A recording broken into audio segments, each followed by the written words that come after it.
People told themselves their past with stories, explained their present with stories, foretold the future with stories. The best place by the fire was kept for the storyteller.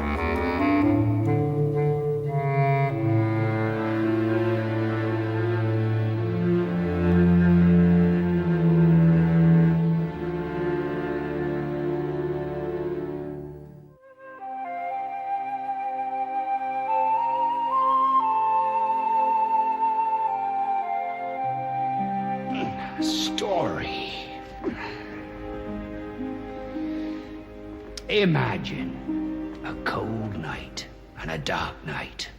A night like this one. And imagine a bed with a farmer and his wife fast asleep, snuggling up for warmth. And in this bed, the farmer, shivering, reaches out for his wife. But instead of a head, he finds a foot, because his missus is rubbing noses with their dog, who sleeps every night at the end of the bed. What kind of dog? I don't know. A dog. Some kind of dog. Some kind of dog? Terrific story. Should I bark? Oh, no! Just for tonight. Don't be dense, woman. One night won't hurt. It might work. Sleeping upside down? What good's that gonna do? Midwife said it sometimes helps. You're not gonna get a child. If you want company, get a widow woman up from the village. Now come up this end. I'm proper frozen. But the farmer's wife didn't want no widow for company. She wanted a baby. And she'd wanted this child for what seemed a lifetime, until she couldn't bear to watch the lambs born, or the calves come, or the eggs hatch. It hurt her so. And she drove the farmer mad with her cranky books and her cranky charms and remedies. This stings! That's good. It's good. I'm making you a nice tonic and all, to be drunk night and morning. I want a child. I wouldn't care if it were a strange thing made of marzipan or porridge, if it were ugly as a hedgehog. I want a baby to wrap in a bundle and sing to and snoodle with and hug to bits. Now, to say you wouldn't care when you want something is a dangerous thing. That woman wanted a baby so bad she couldn't care what she got. If she got a hedgehog, she'd bring its snout to her breast. Ears twitch that shouldn't be listening. And no sooner said than done. She got her wish, the farmer's wife. She's all swollen stomach and thinks it's the baths he took or the sleeping upside down. But in fact, of course, it's the saying you wouldn't care what you got what gets you jiggered. Because everyone knows what heard a proper story. She has her boy, and straight away there he is, little ball, as ugly as sin, with a pointed nose and sprouting hair everywhere. Hedgehogs do not have hair. They have quills.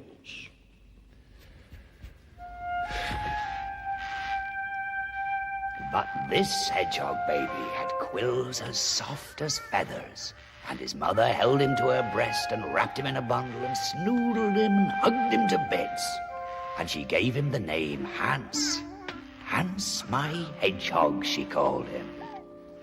Oh yes, the mother loved her baby all right, but not everybody did. What a laughing stock. Get out of here, man! Don't like this! Bring the freezing in here! I don't want you in here now! We're going home. But no chores. That's the end of parading ourselves in public. Don't cry, my sweet. You don't even cry like a proper baby. Can't you shut that squealing? Ow! And the farmer grew to hate his son, Hans the hedgehog boy. Out in the field, he chopped and scythed and bundled and milked, but all the while, the shame of what had befallen him turned a knot in his heart. One moment, the rage welling up in him, the next, tears, huge tears splashing his boots.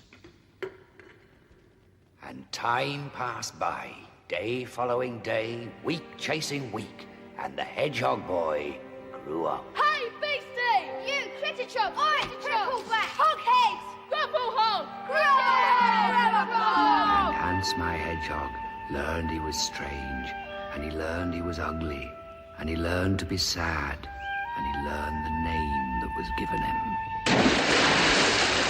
Grubble hog!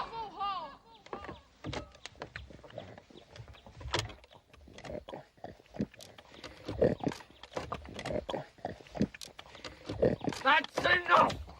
Out! Out! From now on, I'll eat out there with the other beasts!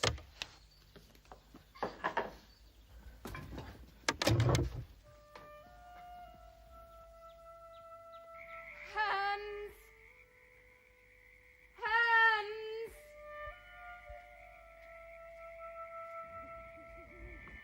Come home!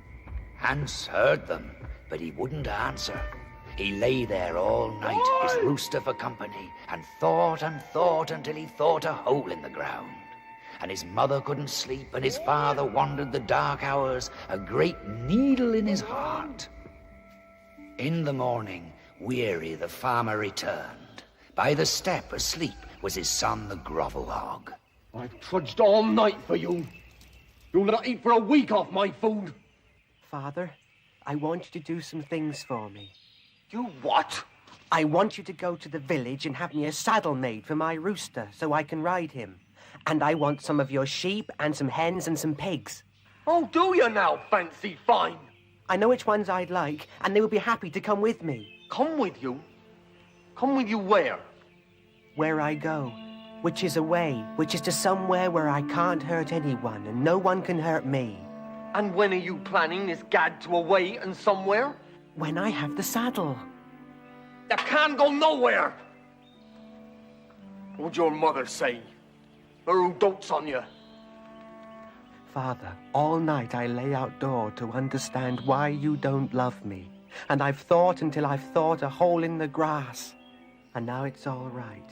When I have the saddle, I'll go. And the farmer felt ashamed, and he brought home a saddle for the rooster, and he herded up the animals his son had asked for, and he told his wife pack a packed lunch, and all the while the grovel hog sat on the stoop and waited. And when all was done, he went to his mother and she kissed him, and then to his dad and hugged him. And the farmer knew for the first time how soft he was. They watched him until he was a faint smudge in the distance, and his mother felt a crack in her heart like a tiny pencil line. And each day after the pencil line got thicker and thicker, and one day not long after, her heart split in half, and she died. 20 years later, a king got lost in a great forest. And after he got lost, he got more lost, until he was so lost he began to tug his ear, which is a sure sign of big trouble, when he heard a sound, which was a bitter sound and a sweet sound all at once, which began like hello and ended like goodbye. And tugging his ear like billy-o, he followed the sound until he came to a clearing. And the palace the king saw before him was the most extraordinary palace in your whole bourne.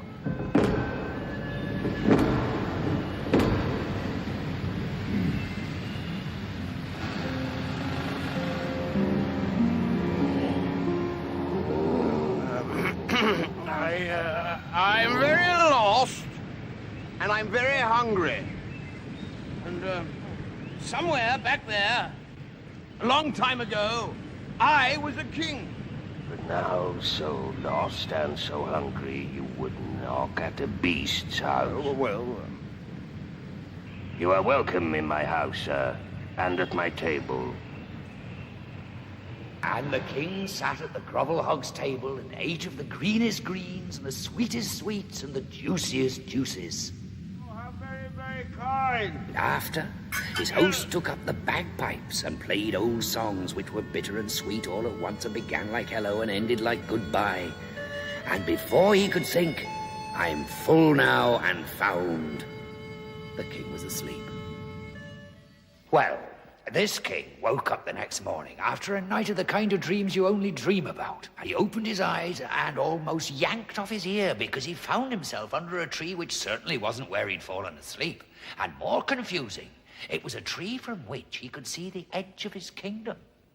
And he began to dance as only kings once lost and then found can dance. A jig, a jiggle joggle, and a leap. I've heard this story, and you're telling it all wrong. What happens is, the king wants to give the Grovel Hog a reward for all his help, and so he says, name anything.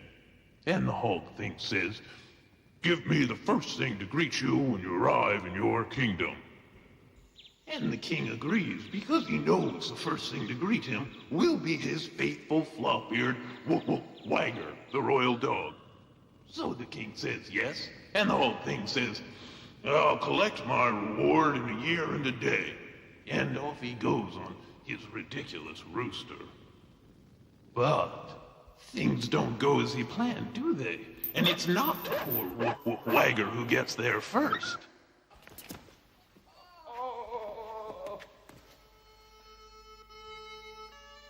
And the king lets go of the Princess of Sweetness and Cherry Pie, and his face clouds over. But then he shrugs and turns back to his daughter and dog and walks away for a year and a day.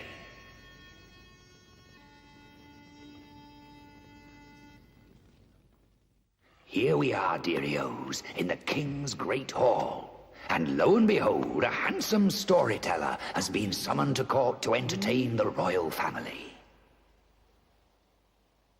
King. Now, of course, the king here has been counting the days off his calendar, and it is a year ago today, you see, since he made his rash promise to the Grovel Hog.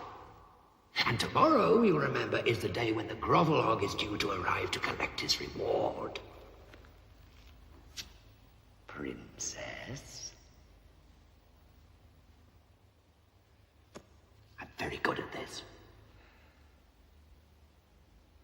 Hey?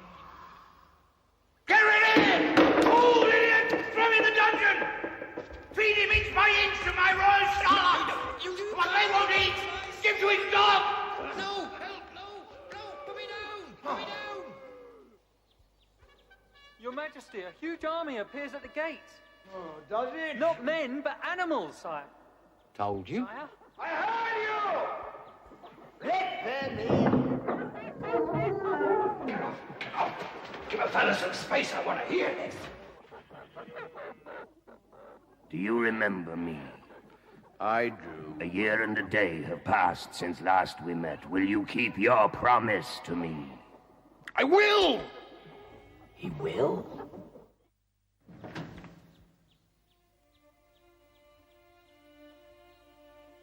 Do you know of me, lady? I do, sir.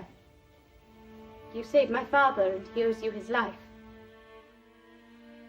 Do you know of his promise to me? He promised you the first thing to greet him on his return. And what was that? Me, sir. I am yours. Then I want you to be my wife and come live with me in the forest. I want you to be my princess of sweetness and cherry pie. I want to catch you up and sing to you. I want you to love me. Yes, sir. Do you find me very ugly? No, sir. Not so ugly as going back on a promise.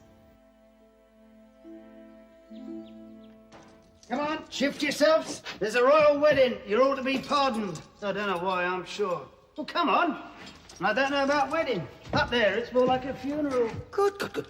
A wedding. I might even be asked to tell a story or two. Who knows? It's on days like these that artists come into their own.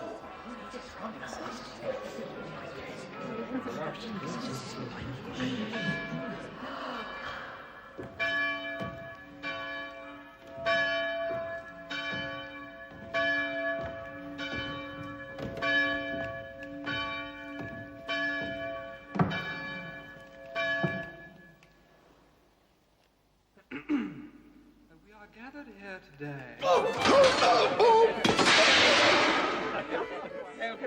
The most unhappy wedding party you ever saw. And that night, in her bedchamber, it was a terrified princess who lay waiting for her new husband to join her.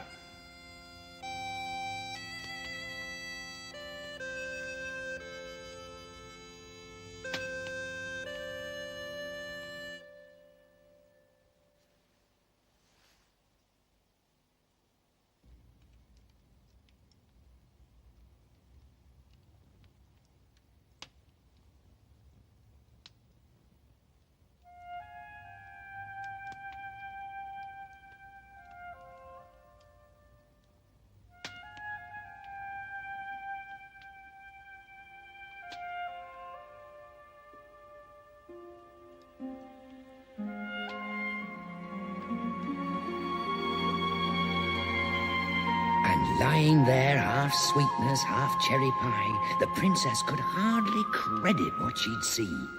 But creeping to the window, she looked down, and there, sure enough, a man moving among the animals in the quiet rain. And she found herself going to the abandoned coat of hair and quills, and touching it, soft and warm and remarkable. And the first rays of morning woke her from dreams of waterfalls and ice cream. And there she was in her bed, and by the embers the grovel hog, back again, beast again. And so had she dreamed all this peeling off of skin? Surely she must have. But that night, the same scene, her husband standing over her as she pretended to sleep. The tender touch on her arm, not prickly, but so smooth she felt an ache when he left her. And she found herself going to the skin and lying against it, and how comfortable she found it. And she felt drowsy, lying there by the fire, so peaceful. She felt herself drifting off, and knew she mustn't, but really couldn't help herself.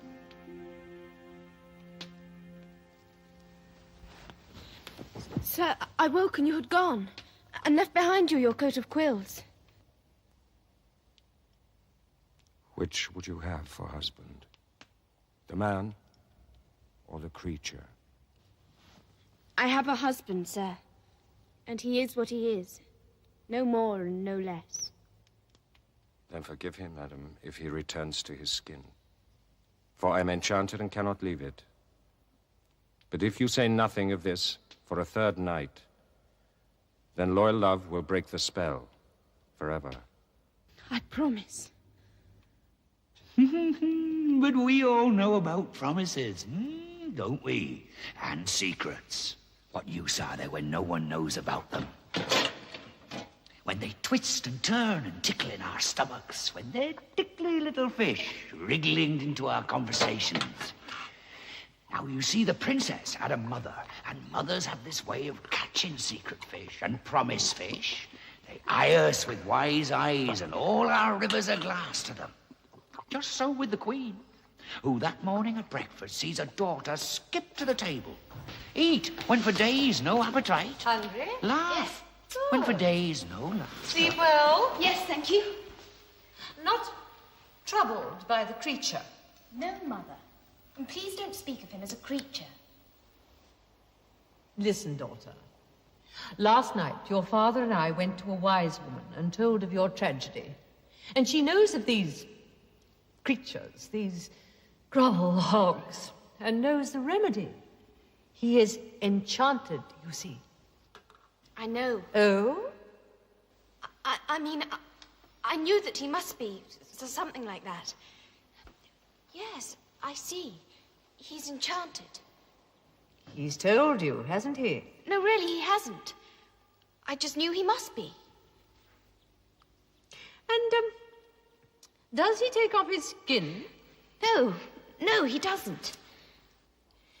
The only way to break the spell is to throw the skin into the fire. Cast the skin into the flames and he will be free of it. That's not the way. So, he has told you.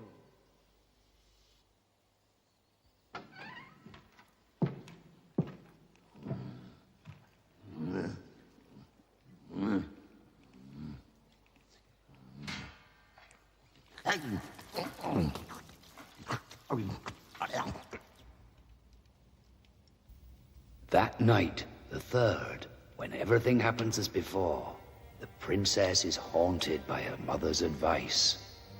And oh dear, oh dear.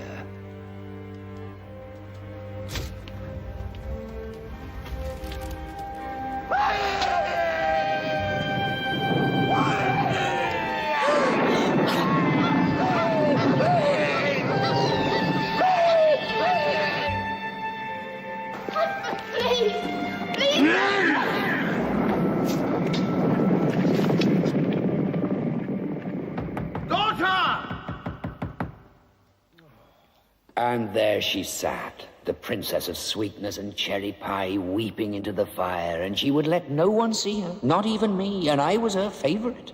No, she thought and thought until she thought a hole in the hearth, until she knew what she must do.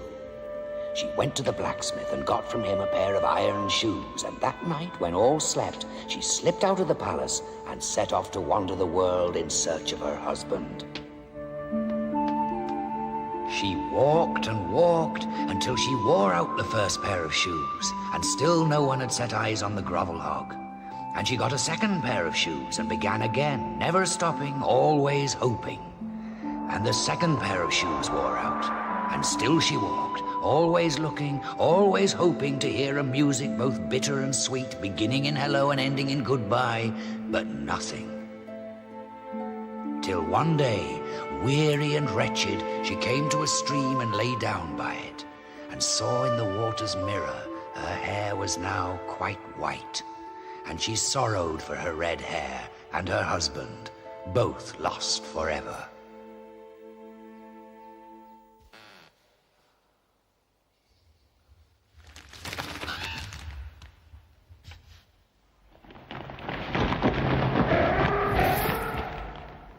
To the health of that most beautiful woman who could not keep her promise for one more day. Husband. How did you find me? I have walked the world to find you, and have worn out the soles of 3 pairs of iron shoes. My hair is no longer red. But I come to claim you, and catch you up, and snoodle you and hug you to bits. No!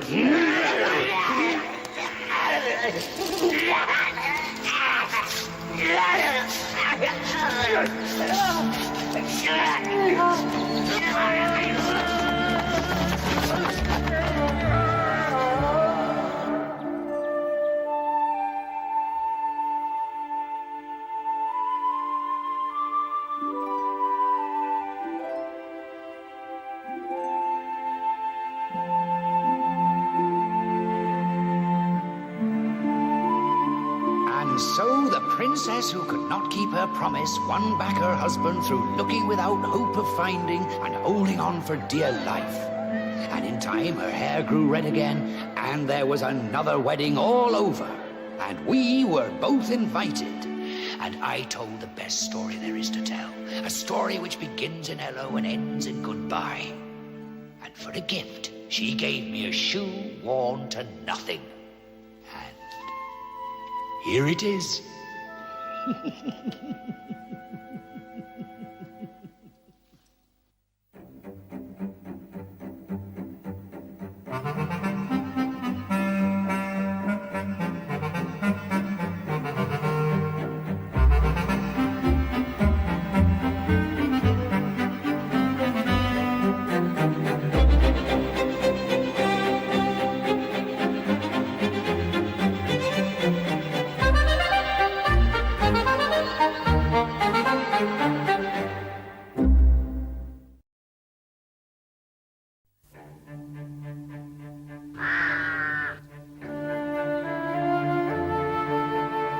When people told themselves their past with stories, explained their present with stories, foretold the future with stories, the best place by the fire was kept for the storyteller.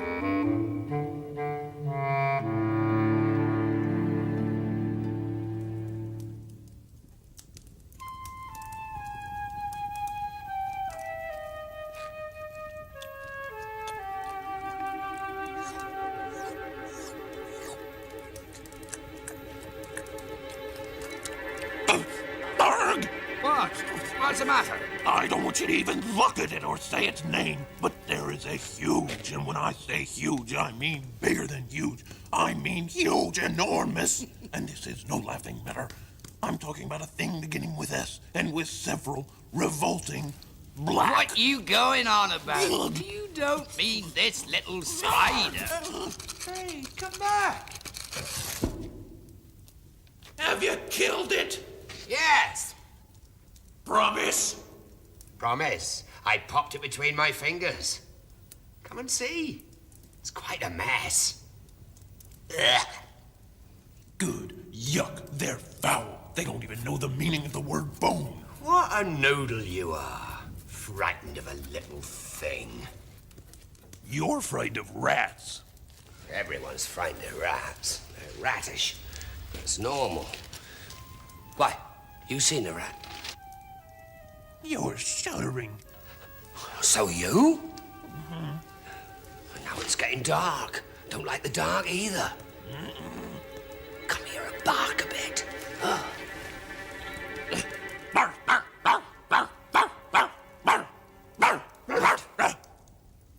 What should we do until morning? Well, I could tell you the story of the boy who set forth to learn what fear was. You mean he didn't know? No.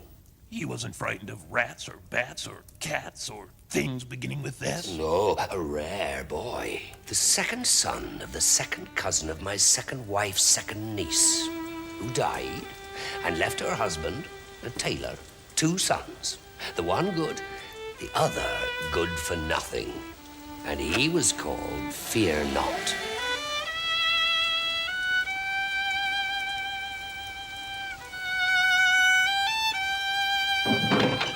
Be off with you good for nothing!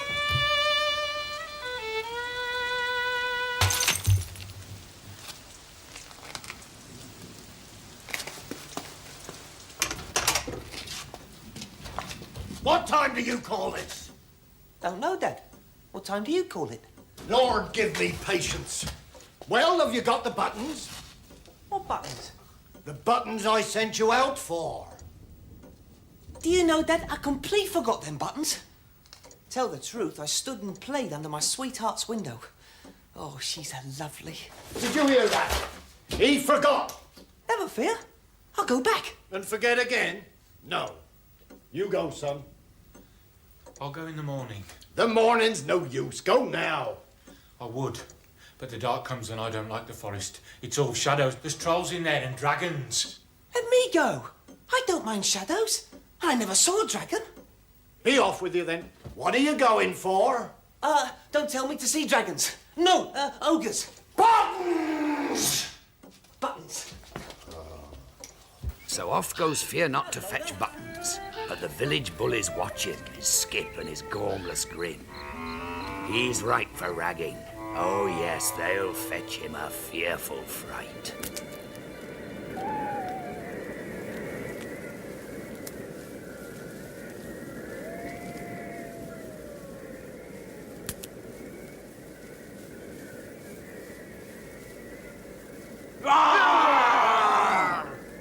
Hello. Are you a troll? I am a wordle, only twice as bad. Never mind. I want your bag of buttons. Sorry, they're for my dad. Give them to me, or I'll mutton you. Mutton me? I'll give you a right flummox. That doesn't sound very nice. Give me the buttons! Oh,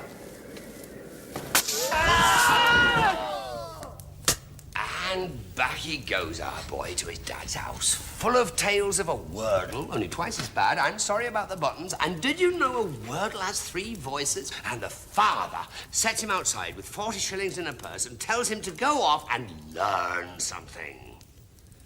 Fearnot considers this. He's always wanted to know how to shudder. The knack of it's eluded him.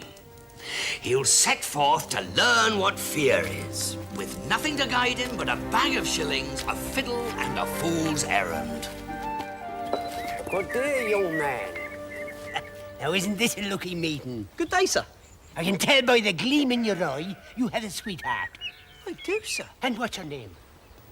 I don't know. Ah, well, what's a name? Mine's Mackay, but I don't mind it. Mine's Fearnot. And there you go, as me poor mother would say. Have you got a mother? I'm afraid I don't. Well, we all had one once, and that's the main thing. Now, your sweetheart, is she dark of hair? Oh, dark, sir. Like Arabia. Like Arabia, oh, happy day. And a happy day it is for you, young man. For in this bag, I have a scarf of silk, direct from the shores of Arabia. Here, I insist you take it, and may you learn a name with it. Thank you, mister. And it's because you're such a fine fellow, I'm only going to ask you to pay me what I paid for it. A double Persian. How much is that? How much you got? 40 shillings. Nothing like that. Barely half. Less than 2/3. I'd like the scarf, because I've set forth to learn things, you see. And to learn a name is something. But I'll give you all I have if you could learn me what fear is. You will give me 40 shillings if I can frighten you? Gladly. I see, said the blind man. Let me think. Shut your eyes.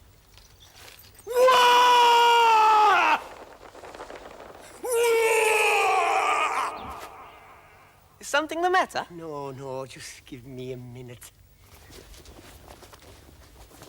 What do you reckon that is at your throat? I don't know, sir. A knife? And a sharp knife. Slit a hair clean in two. That's marvellous. Slit a throat without touching the sides. That's a good knife, then. Certainly is, and will do for you, young man, unless you part with your bag of shillings. I can't do that, for I must learn what fear is. And I'm not frightened of you, Mr. Mackay. You're a friend. No, we're friends. Goodness, I'm sure we are. Let me take you down the lane, where I think I can arrange a little case of the shudders for you. Follow me.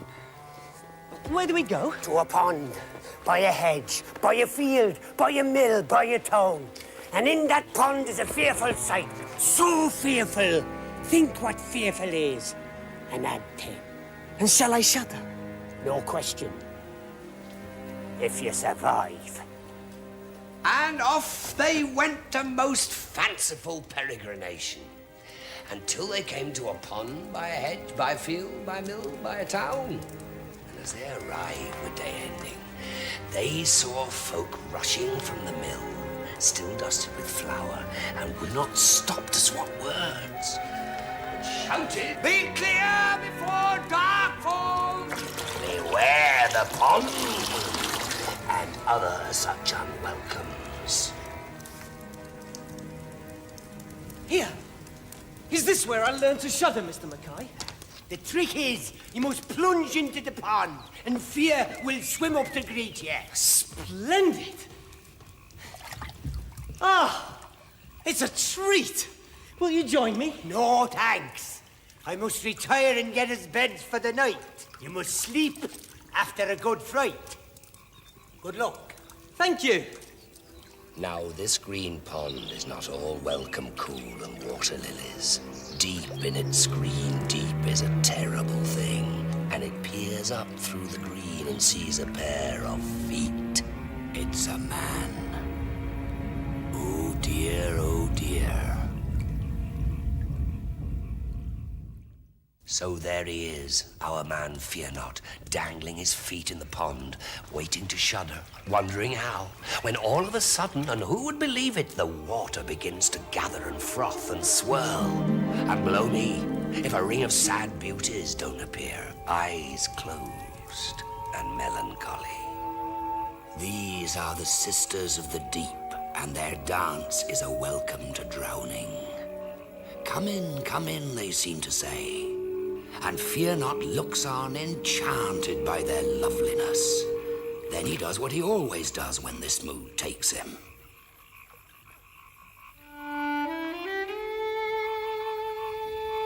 Now, why do the village folk avoid this pretty scene? Why do men tremble as night falls and the moon gleams its silver on the pool? Because, my dearios, my darlings, these are the daughters of the terrible thing. Water in their veins, water in their eyes. They have but two tasks, to drown men and to drown women. Come in, they seem to say. Come in and sip our bitter beer. Come in and meet our master.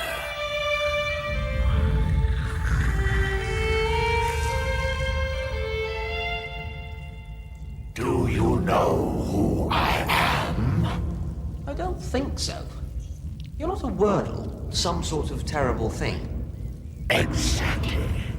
These are my pretties. They tempt young men like you, and I drown them. Why? Because. But first, give me your bird. Its song is so beautiful. I can't do that. I have to make it. Look.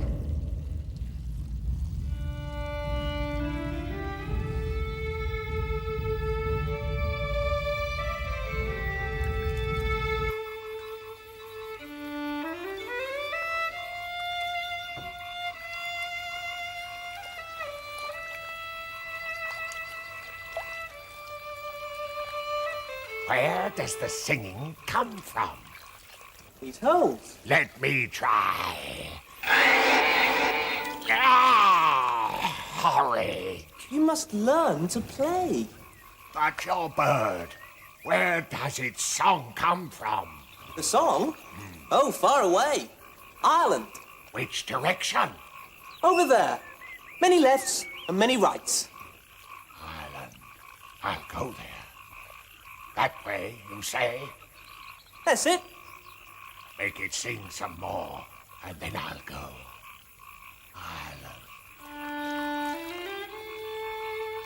And our boy plays some more until the creature leaves his daughters and his green pool and his endless drowning and heads off in search of Ireland and the bird that sings. And he lives there still, for all I know. What a hero! What a hero! Not one feast, but 20, 78 gifts, 4 offers of marriage, and much playing of the fiddle. By morning, Mr. Mackay, self-appointed manager of heroes and historian of Fearnot's exploits, has noted details of the whereabouts of trolls and terrors and dragons and demons and untold, unsolved mysteries. Thus commissioned, the 2 companions set off, and it isn't till late the following afternoon, head still muddled by cider, that Fearnot remembers to cap the tinker's ears, retrieve his 40 shillings, and ask him where they're heading next. Well, I have the route to a fine terror, but I must have reward. I have promised you my shillings when I shudder. But give me only your fist, which I like not. One little misunderstanding and I'm flashed for me pains. Compare us. You are blessed with great courage. I am cursed with a little cunning. I cheat for trifles, while you can move mountains. Is that fair, I ask you? I'm sorry. Take my money. I've offended you. No. I shall struggle on for nothing. We go to yonder castle where none survive a night. So I will learn to shudder at last. Now this castle they approach is a graveyard of hopes. The king driven out, the rooms abandoned. Only fools seek shelter there. For this is a troubled land and bad holds court. Look, there it is on the horizon. A place brooding. Wait here. I should take things with me. Take a sword. Take 2. These 3 things are enough. Or not, as the case may be. And they leave 75 of my gifts should I not return. Do not leave them here, for you know how it is with me. I'll be forced to steal them and desert you. Have a little courage, Mr. Mackay. Godspeed, fear not. Ah, lovely. Ah, lovely. A little courage, Mr. Mackay.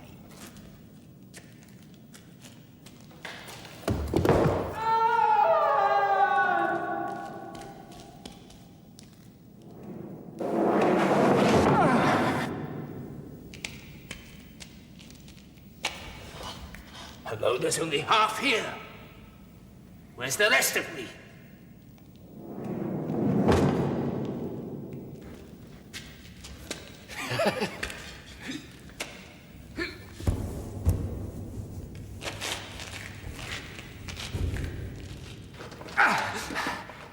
That's more like it.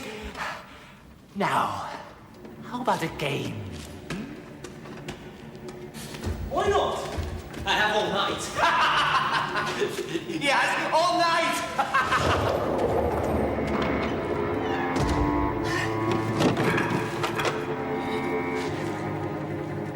Can you play Skittles?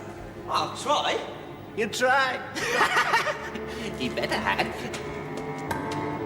These are definitely not my legs. Too short by half. You better win, precious, or you'll find yourself half the man you were. What size legs are those? I don't know. No gout, corns, blisters, foot rot? Oh, good. I could do with those. Me first, I reckon.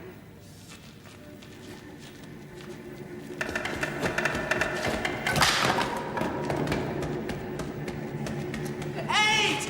Not bad on ballowed legs. Bowl well, precious. Careful, we don't want them pegs damaged. You won't mind, sir. But your ball's not smooth enough for me.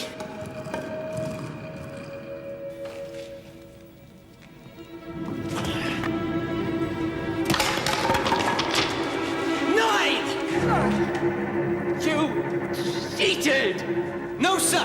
I swapped a little courage for a little cunning, that's all. Now, look at me! Oh, very well, my friend. But it doesn't help me with the shuddering.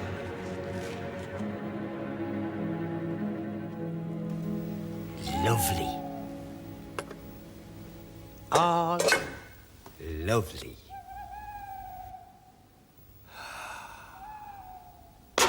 Fearnot, for lack of a fright, settles down for the night.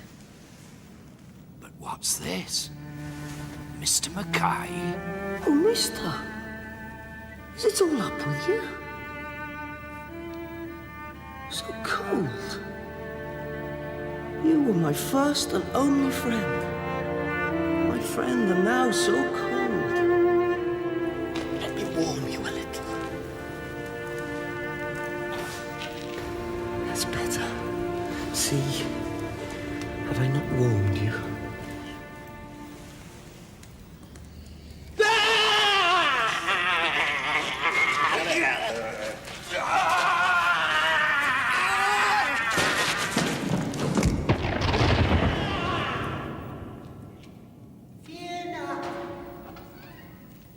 Fearnot. Fearnot. Come nearer, demon, and I'll cut off your head, and then there'll be 3 parts to marry. What? I know it's not you. It is me. Dead again, are you? No! Come closer. Please, I'm terrified. I came with my little courage to find you, and it's quite used up. How many gifts did I leave? Well, I only counted 74 to begin with, and I ate 2, well, 2.5, but there's still plenty. What's the name of my true love? Well, how can I know if you don't? Then it is you. But of course it's me. And you came in to find me? It's my lot. I try to break the mold and be decent, and I get a knife with. Shut up and come here and hug me. No. But hug him he did, and full of glee they searched the castle from top to toe. And behind the farthest door of the highest floor they found a room. And in that room was gold. Such golden they might have thrown it out of the window for a week and still be swamped. And they shared it half and half, and a bit for luck, and never have 2 men danced more nor merrier. And from a distance, you would have seen the castle shake off its grey drab and sunbathe. So he never learned to shudder? Well, the fact of the matter is that Fearnot asked such questions of the tinker all the way home. Why haven't I learned to shudder? What can I tell my father, and so on? And the tinker pointed to their gold and said, are there not sufficient riches that you must be frightened as well? And so they went on, Fearnot complaining of fearing not, him muttering, until they arrived at last at the gate of Fearnot's house. We must say goodbye then. You must meet my family. No, families don't like me. Of course they will. You're my friend. You must come in. As me dear old mother used to say, leave them while they want you to stay. No, thank you. What's this for? You must give that to your father. That's right. For I have not learned to shudder. Goodbye, Mr. Mackay. Goodbye, friend.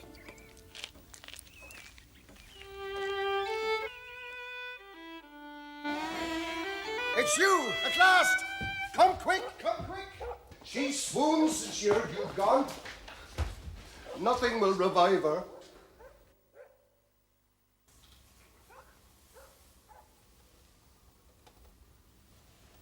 I don't know her name. Lydia. Lydia. Lydia.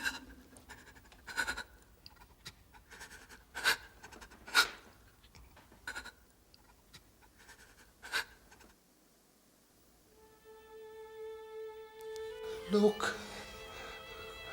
Would you look at that? My sweetheart.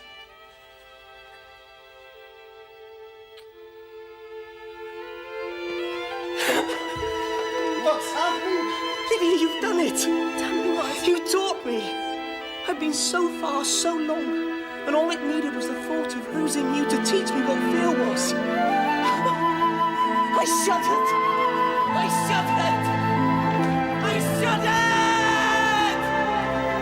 And so the boy who set forth to learn what fear was, learned it at home. And he married his sweetheart with her name and all, and never left again. Mr. Mackay told me that story a long time ago when I was very young, and I didn't know the half of it.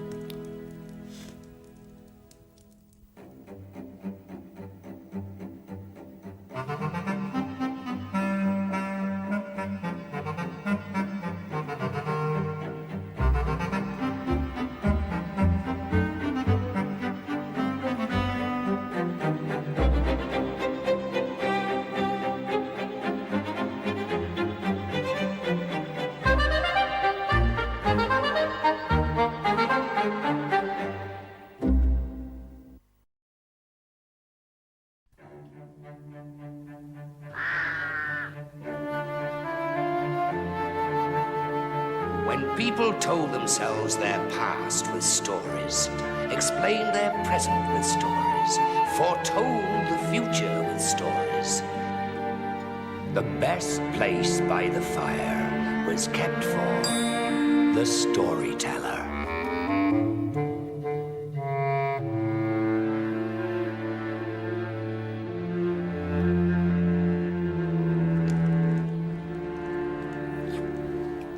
Yesterday, I was telling a marvelous tale of how the moon became round. And suddenly, as I reached the best bit, I couldn't remember what came next. I still can't. And staring at these expectant faces, I thought, what will I do when there are no more stories in me? When the well runs dry? What use a storyteller without stories? And then I remembered a time when that was exactly what happened.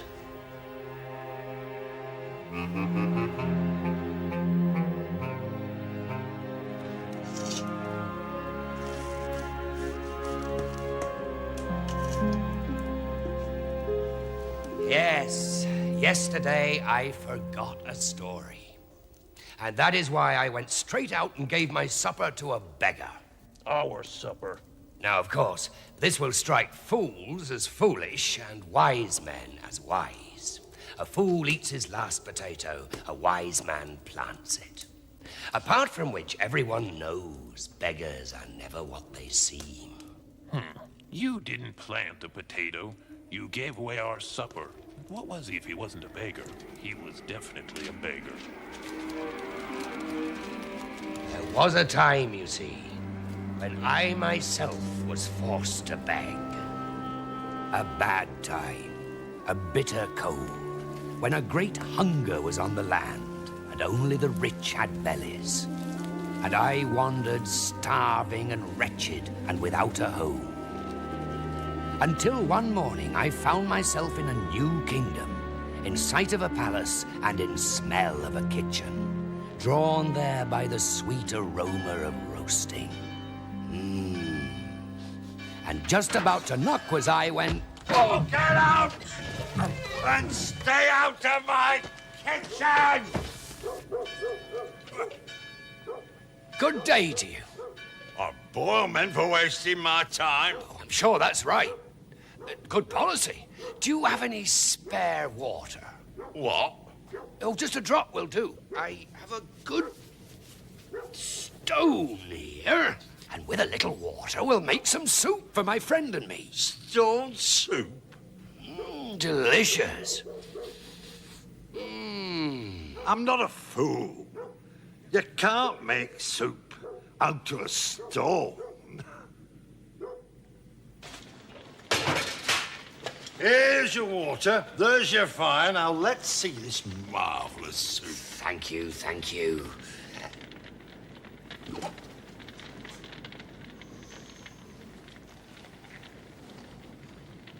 How long's this going to take? Oh, it won't take more than an hour. Oh, that's good. Oh, it's marvellous water.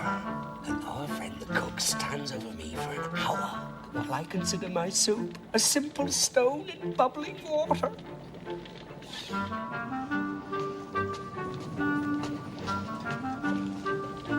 Well? Nearly there, I think. Done. Do you have a little salt? Salt!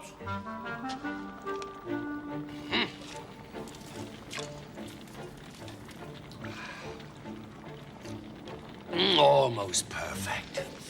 Do you have a little stock? Lamb. I mean, just a drop will do. Stock! And after stock, greens. And after greens, potatoes. In they all go. Meat. Enough, you'll drown the stone. Ready. Now, you must remember, this is just a humble stone soup. Good.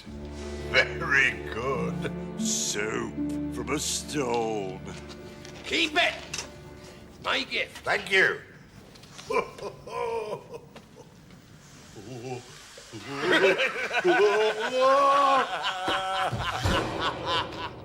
A furious cook drags me before the king. Punishment he rages, death by boiling. But all I'm listening to are the sweet gurgles of my full belly. Answer His Majesty, blockhead. Pardon? What's your trade, fool? It can be scratched on your gravestone. I am a teller of stories. A weaver of dreams. I can dance, sing, and in the right weather I can stand on my head. I know 7 words of Latin. I have a little magic. And a trick or two. I know the proper way to meet a dragon. I can fight dirty, but not fair.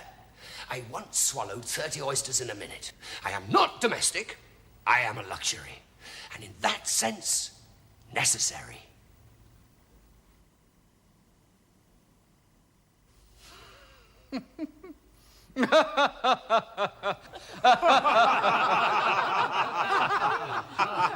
Excellent. And you can make soup out of a stone. Excellent. And a monkey out of a cook. But Your Majesty. And stories, eh? Good stories? Funny stories? Some good, some funny, some indifferent. Your Highness, the punishment. Punishment? Yes. Your punishment will be that you will tell me a story every night for a year. And for every story, I will give you a golden crown. Is that fair? It's my usual fee. But of course, if you should run out of stories, I will hand you over to the cook and his boiling oil. Naturally. Naturally. Ah, my dearios, the balmy days which followed. The plenty, much of this, much of that, each day an inch on my belly, a story from my head. Imagine me then. A royal commission, a servant, a feather bed, a suit of silk jingling with my gold pieces. Blissfulness. After supper, up by the fire, I'd tell my tale to the rapt king.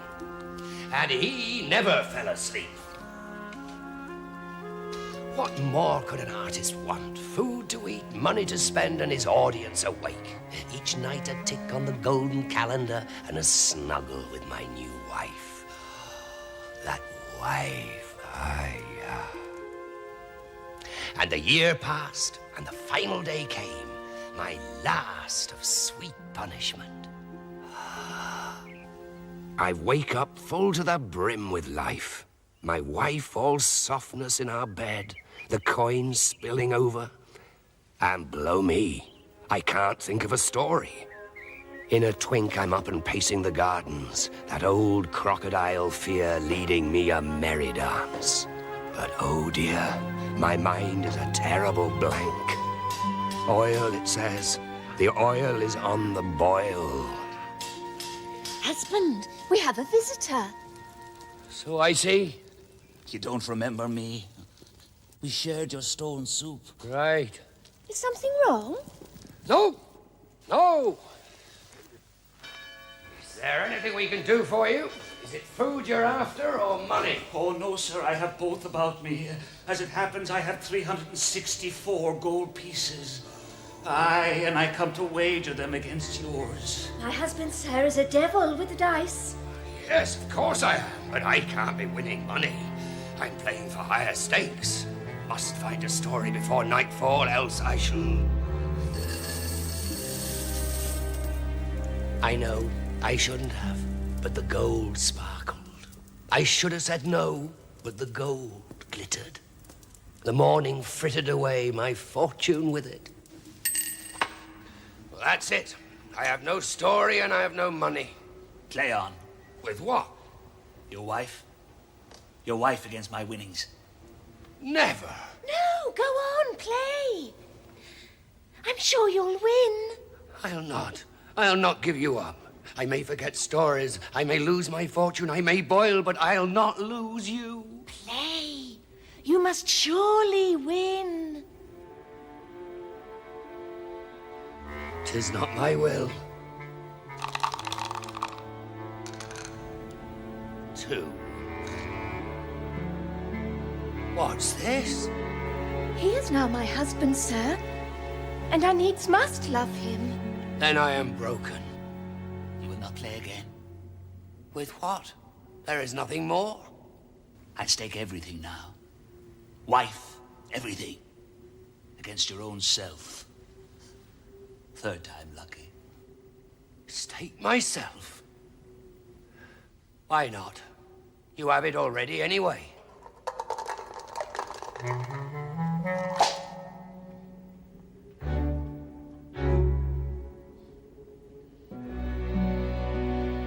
Two 6s. Naturally. Well, sir, I am your servant on this dismal day. Am I to be tied up like a dog? No. Like a hare. Oh,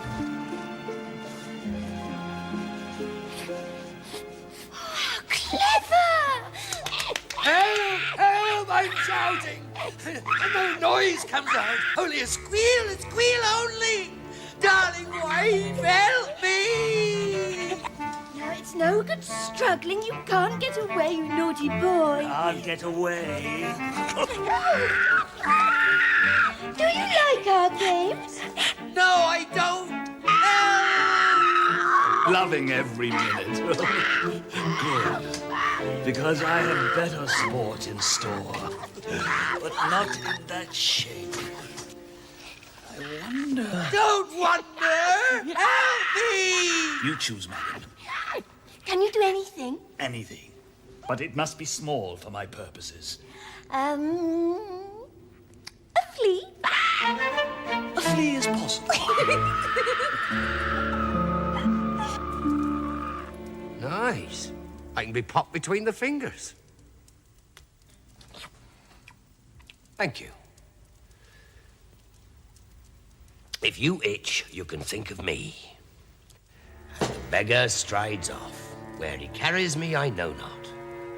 This morning a man blessed, by lunch a flea. This does not bode well for the evening, unless I find my story. It's a boil in the oil.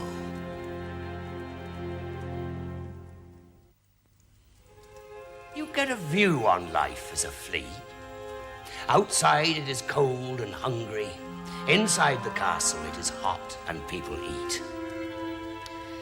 Our friend the beggar takes us, me and the rest of the fleas, to the kitchen where the oil sizzles to meet the cook. The human body is a kitchen for the parasite, and the cook is a feast. The other fleas flock to him. Gold, so tempting.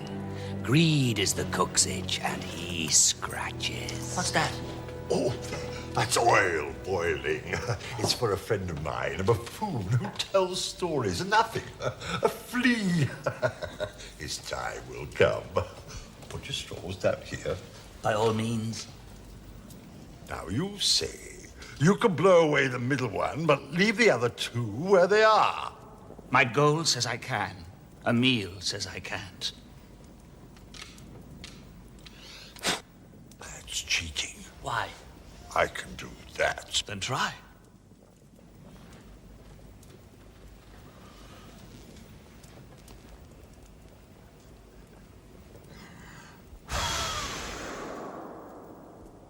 My fingers.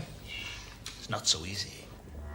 Another game. My fingers. Oh, my fingers! This is simple. I'll wager my gold that I can move one ear, but not the other. That's impossible, but I'll not try. Let your doctor! Let's see, let's As you wish. You try. I want that gold. Try and curse you.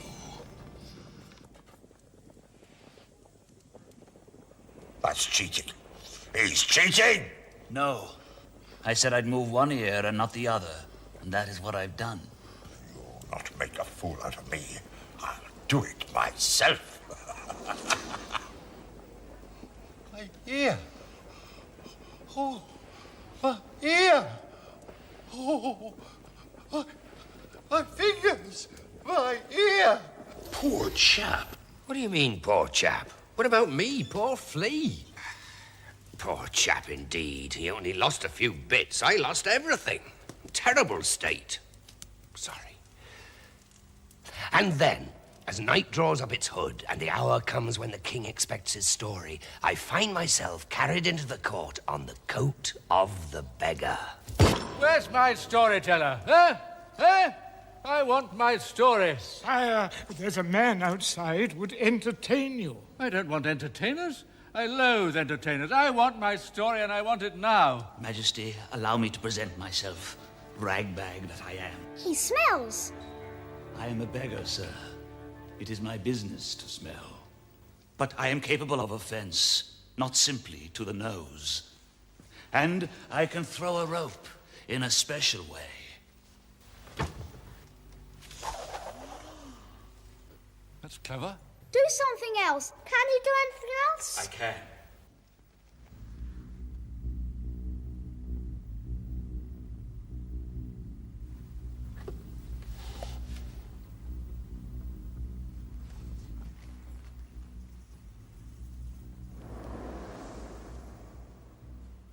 Where's it gone? I want it. Where's it gone? The prince wants the ball. Please oblige. It's at the top of the rope. Can I get it? He can't climb a rope. Well, in that case...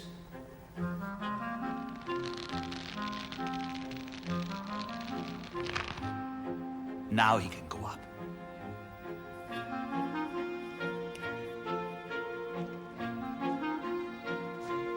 Be careful.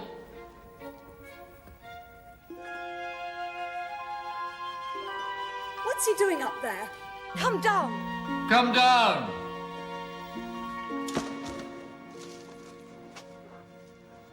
Where was he? Where was he indeed? All eyes strain upwards, but the prince has vanished. The beggar scratches his beard and shrugs, and then a bright object comes sailing down. The ball.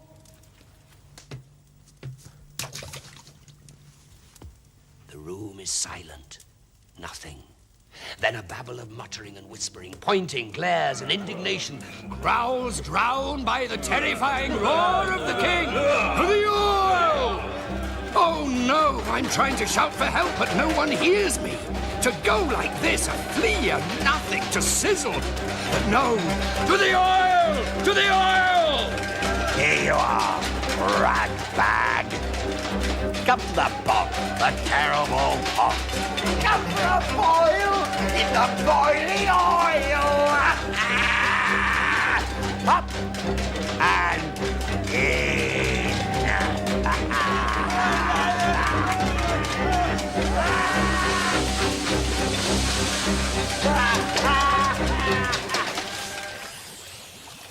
Watch out! Sorry. This is all right. That's not meant to happen. It's boiling.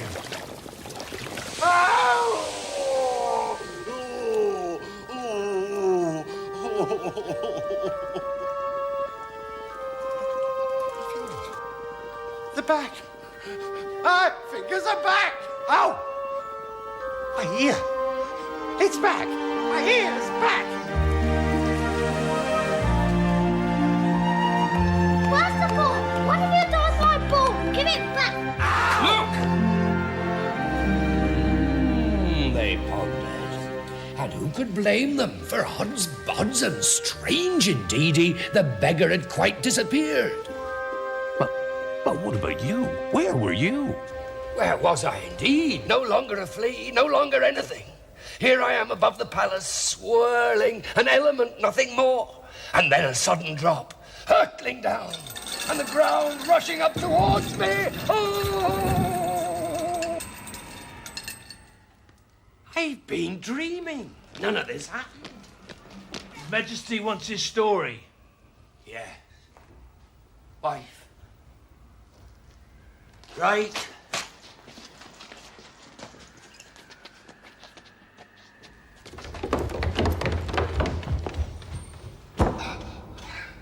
The day is almost over, and I've heard no story. Sire. You remember the conditions? I do.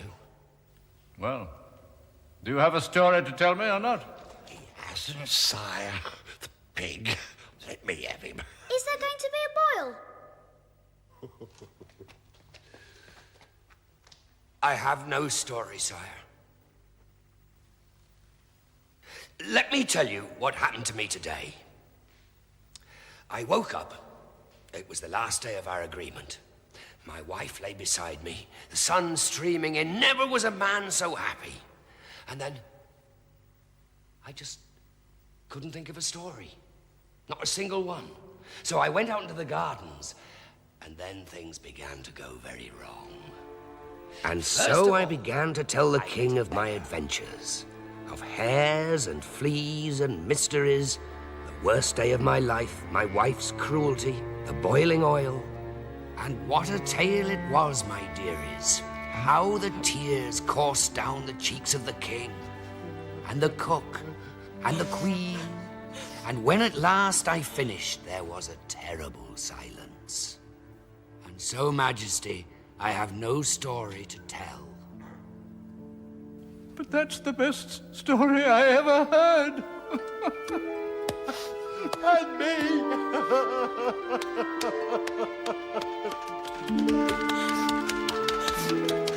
And suddenly the whole court stood and cheered and clapped my back and made me say again from start to finish the best story they'd ever heard. And then I understood what the beggar had done.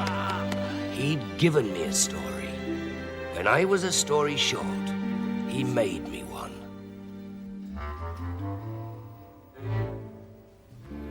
And your wife? Oh, she was under the beggar's spell.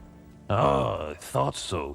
Otherwise it would have been cruel to kiss the beggar, to make you into a flea. She was enchanted, definite.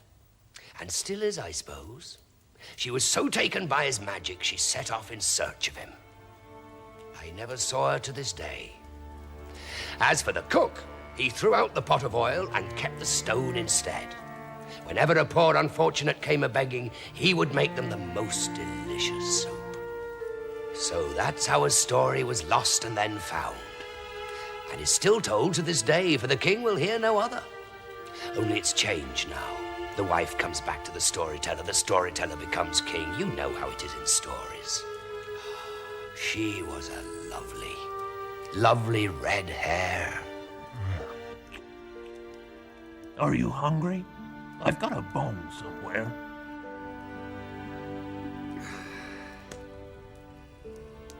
Not much use. We can make a soup. We can try.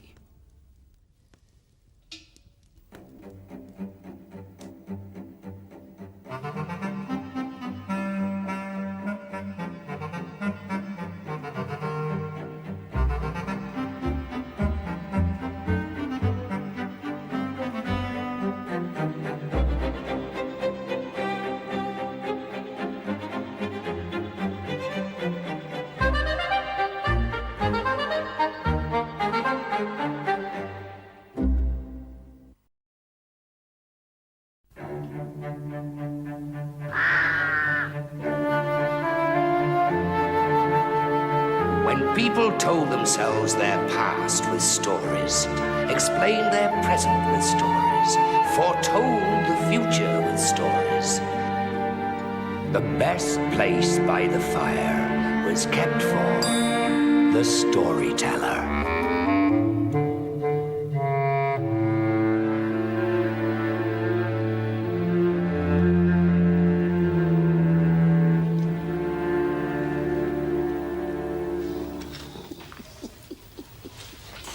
Sometimes people are born lucky.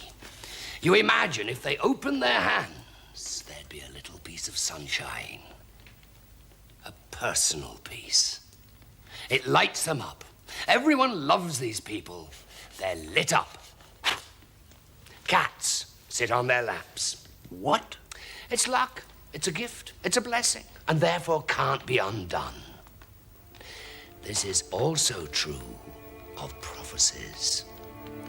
So when one night a boy is born blessed with luck, and it is foretold he will one day be king, well, no matter how poor the child, no matter how wicked the king in power, no matter how monstrous the monster,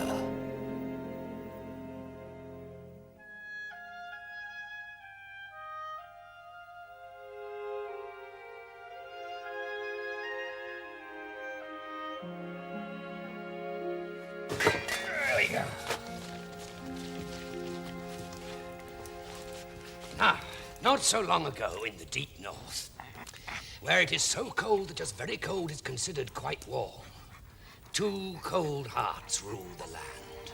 The one beat cold in a cruel king, the other in a terrible beast, the griffin. And it happened in a week with 2 Fridays that the cruel king heard of a prophecy. A child had been born, reported his spies. A luck child, poor as penance, rich as snow, the 7th son of a 7th son. Wise men prophesied this child would one day be king.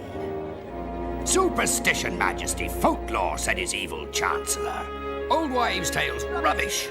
How could a peasant's child, not worth a spit, how could a brat become king? But the cruel king choked on the news, felt it sharpen and pierce his heart. So he set out with his evil chancellor to find this luck child and do him in. Let the night protect us, and the Lord watch over us. Amen. We come in search of the luck child. Is he here? Well, yes or no? Have we come to the wrong hut? He is called the luck child, sir, but what luck can he have, born with nothing? Oh, dear me. My friend here, a holy man, brings 7 pieces like this. He seeks a child to patron and to care for. As if he were my own son. Oh, yes, a luck child indeed. It's a bargain, I take it. Yes or no? He's my little boy, sir. You have 6 others, Mother, and now they'll be plump as pigs. He's my little lover. Well, of course, you need more gold to comfort yourself. It's not more gold, my missus wants. You can't put gold to your breast. You can't hear its heartbeat. Please yourself. You've had your chance. I'll send in men on the morrow. We'll turn the snow bloody. We'll hand over our little boy to your safekeeping. What else can we do? Good. Take care of him. Yeah, because he's a little precious. He's the 7th son of the 7th son. He's a luck child. Oh, yes. Terribly lucky.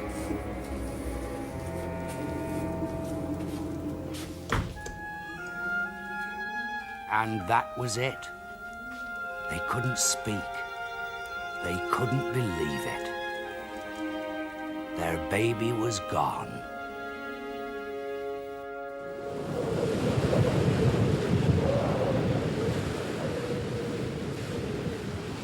Right. It's a nice smile. I'd smile given your kingdom, given your gold, given all that is rightfully yours. That's right. Would you? I wouldn't, sir. He would. I speak of him.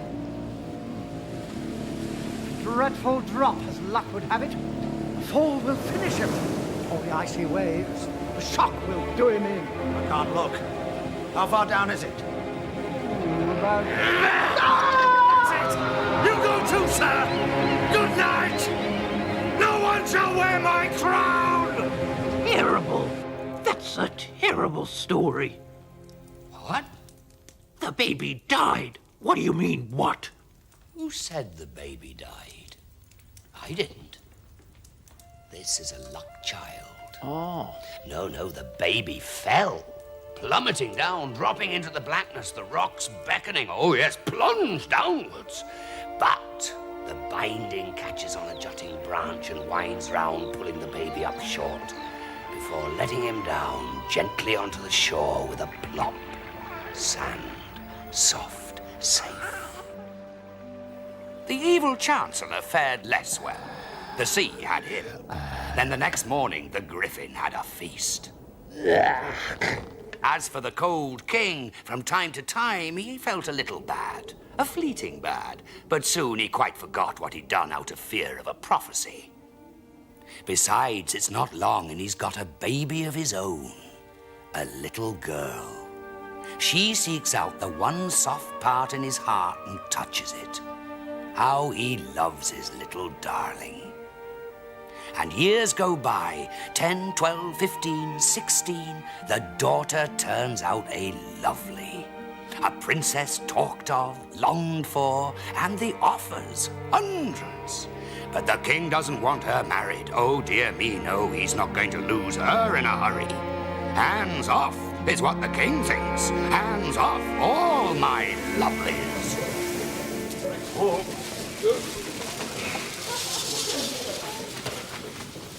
That's 4 for Nicholas. Right. 4 for you then, Nick. Right. All names for His Majesty the King.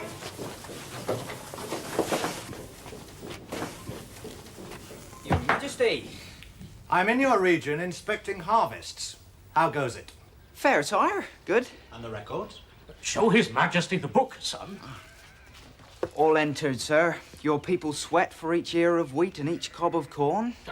And your Majesty also needs his tithes, of course. Of course. Otherwise we'd all be lords and no king. And then what? Exactly. Then what indeed? How come the boy is fair when you two are dark? Oh, well, I'm foundling, sire. He was a gift from God, sire. We had no child of our own. Found when? Found where? By the Black Cliff, sire, 17 years since. Washed up, without a scrap on his little body. I see. You're a lucky one, then. That's what we call him, sire. Lucky. Lucky? A boy like you would do well at court. Well, I'm needed here, sire. Then you'll be missed. Paper and pen. I'll take the boy. See, I'll write him a royal warrant. You take this letter to the Queen. She will welcome you into our royal care. This boy will want for nothing from this day forth. Hurrah for the King! Hurrah! Hurrah! Hurrah! Oh, happy day indeed. The king can hardly breathe for his thumping heart. For this bright spark must be the boy born to claim his throne, the luck child. Kill him, thumps his heart. Kill him, kill him, kill him, kill him. Now, between the mill and the palace is a forest. A man on foot cannot fathom it. Folk go in, few come out. Foul things live there. And Lucky has no map. He's lost. He's been lost for hours. And it's dark and he can't see a thing. Not even the hole he's walking towards. Oh!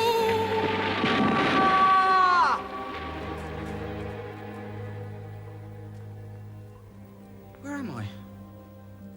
Oh dear. You've fallen in among thieves, I'm afraid. This is a robber's cave. A terrible place. Well, then I must get out. I'm on royal business.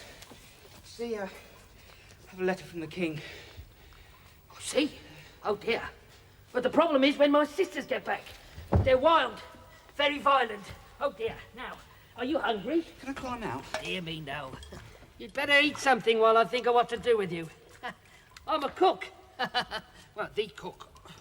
That's my, well, it's goulash. Oh, thank you. Oh, dear me, no. You can't leave now. I'm supposed to be Lucky. Oh. That's my name, Lucky. Oh. This is very good. Thank you. Marvellous. That's it. I'm the cook, also the poisoner, also the nastiest. Now, let's see what's in your pockets, Lucky boy. Not a sausage. A letter from the king, eh? Well, this will never reach the palace. Oh, no. Your luck's run out. Oh, dear me, yes. But listen, the little man can't believe his eyes. Terrible. What a terrible letter. This is terrible. Wife, it says. When you read this letter, order the bearer of it, a youth named Lucky, to be chopped into 1,000 pieces. Do this without delay. King. That is disgusting. Poor little fellow. We'll soon see about this. Now, he's also a forger, this little man, and full of fair play sits down to write a new letter before his sisters, wild women, get home and slit the throat of their sleeping guest.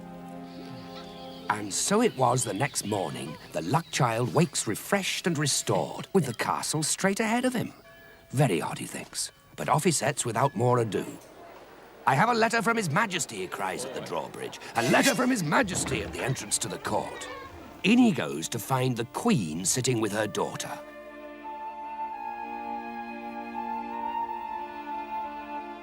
And a thing happens straight off. Boom, the princess looks at Lucky, and Lucky looks at the princess, and boom, that's it. Love. The Queen, meanwhile, astonished, reads and rereads the letter. Well, gracious me.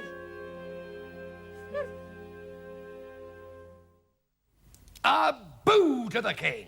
Boo and a hiss. Hiss. Picture him on his journey home. He gloats, a sneer thins his lips. He's savouring his cruel deed. The luck child in 1,000 pieces his letter ordered. By now it would be done. He's cheated fate, he's cheated the prophecy.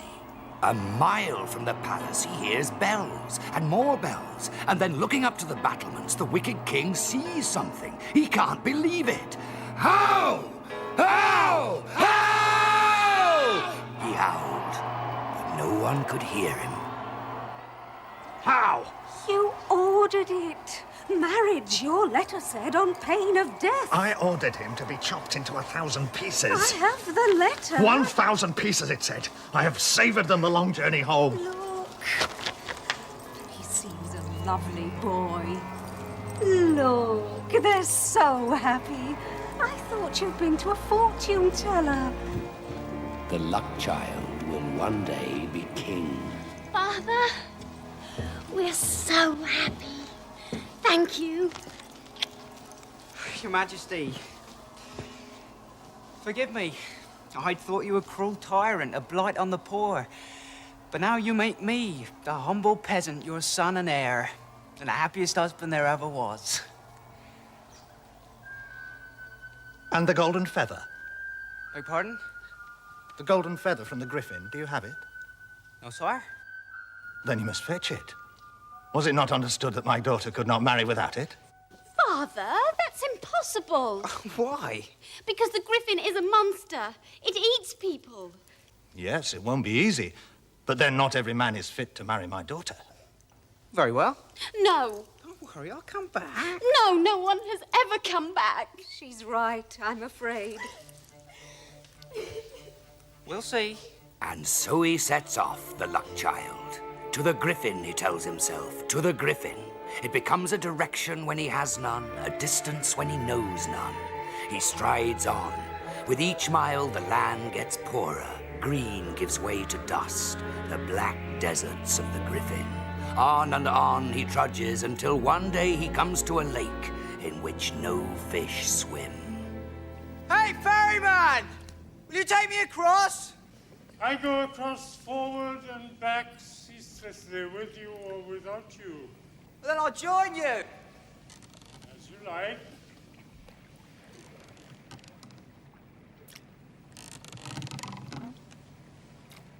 I seek the griffin.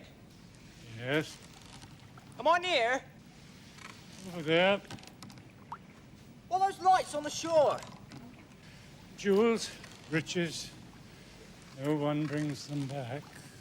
I shall come back.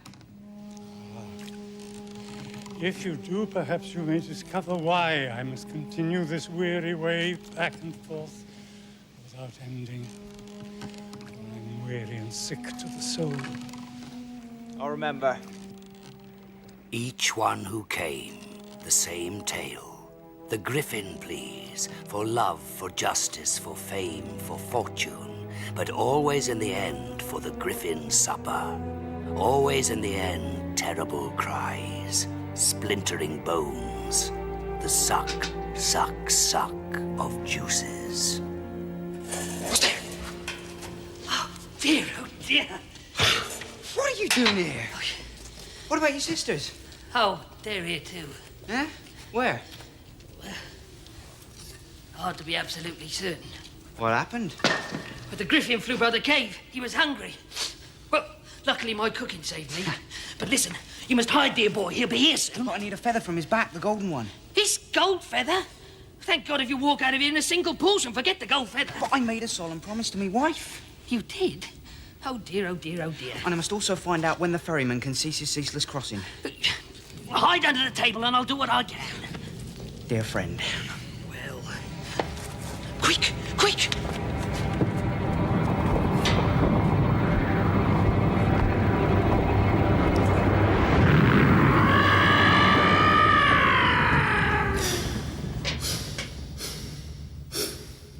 Mike, sniff, snuff, snuff, man win. Of course you can smell a man, that's me. No, snuffle, snoot, other sort. But there's no one else here. Now, you hungry? I could eat a house. Of course you could. Stop, yap, yap. Stink, stench, stank of man bits. Why not lie? Okay, food now. From underneath the griffin's table, the boy listens, trying to smell of nothing but bone, of things rotted. Dear, oh dear, oh dear. Oh, God. Oh. Finished. Good, good. And now a little scratch. Straight hit scratch.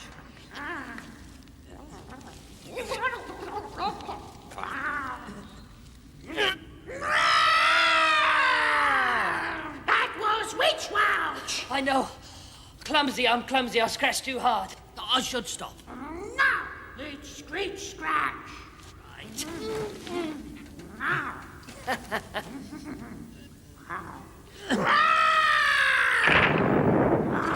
I'm sorry. Oh, dear. I'll be more careful. I'll be, really careful. I not like things pulled. No, that's right. You're a sensitive monster. My not monster. I mean, a nice, misunderstood and brilliant beastie.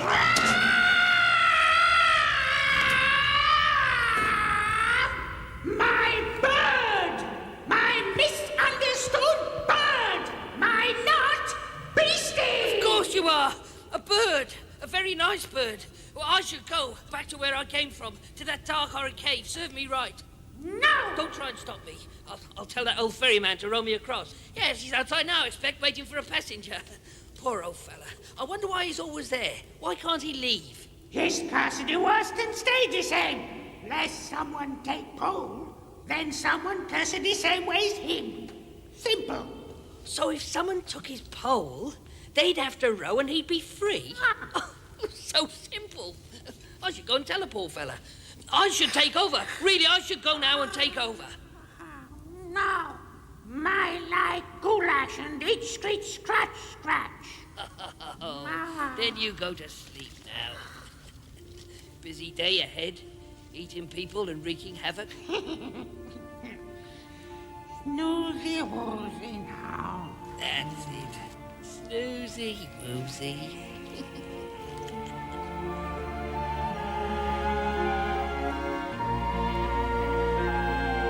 And off the luck child scurries, clutching the golden feather, scooping up jewels. Straight home he wants to go, straight home to happiness. I dare not think it possible you found the answer.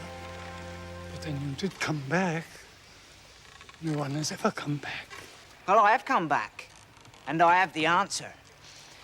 The next passenger you have, give him your oar. Then your luck will be his freedom yours. So simple.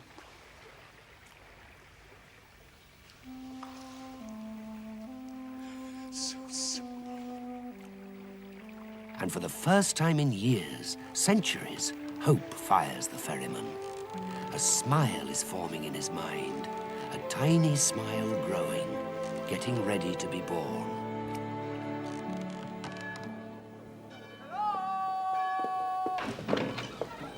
He's back!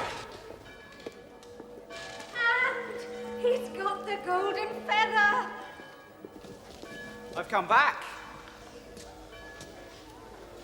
And I've got the golden feather. I have done as you bid, he says, and the king can do nothing but agree and give his blessing. Then you have my blessing. Though it cost him in his bitter heart. Then out comes the treasure. Out pop the king's eyes. Gold, jewels. Oh, where are they from? And the boy answered him. I took a ferry across the lake to where the griffin lives. And on the other shore, gold lies where pebbles should, emeralds where sand, and where the sea breaks, diamonds fall. Is that so? So lucky. And saying this, the poison swilling his eyes, souring his mouth, the king vowed to go himself. And that very night, he slipped away alone and set off in search of this magic shore across the lake. Come on. Can't we go any faster? Oh, yes, sir. There is a way. Take it, he says. Take it. Take it. So if you come one day to a lake and there's an island and a ferry goes back and forth rowed by an old sad man, turn around. Griffins live there. You may never get off the boat. For the ferryman was once a wicked king who ignored a prophecy, whose heart was cruel. And nature, my dears, is a wise woman who pays us back tit for tat. Hey, Hmm? The boy and the girl, did they live happily ever after? Oh, yes, yes. Wonderful. Very, very happy. But the boy, you see, was a luck child.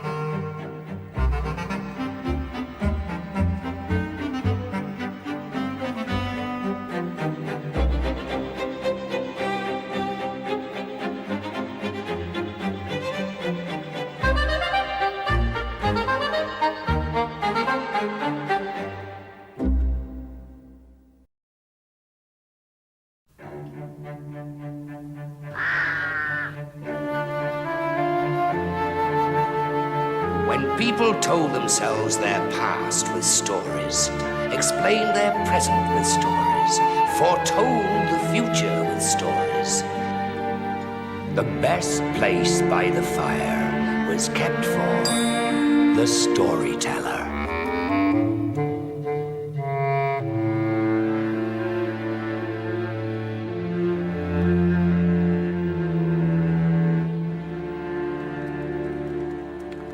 On the whole, there's absolutely no need to be frightened of giants. Giants are gentle, perfectly harmless, very affectionate. Unless, of course, the giant has no heart in his body.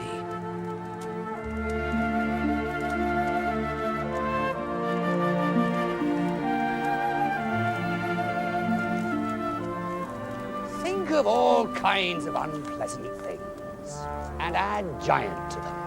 And that's what you get when a giant has no heart. Such a giant once terrorized a country in the far north of the world, near the very top. He'd hidden his heart. It gave him too much trouble, all those giant feelings. In its place was a wasp's nest about to swarm. This giant could crack a skull with his fist like a walnut, and frequently did. Until at last, the old king of that country, as good as the giant was bad, trapped him in a giant trap and locked him in a giant cell. Good. Very good. And there he stayed for many a year, and all would have been well but for a small problem. A small problem called Leo, youngest of the king's 3 sons. He is so curious.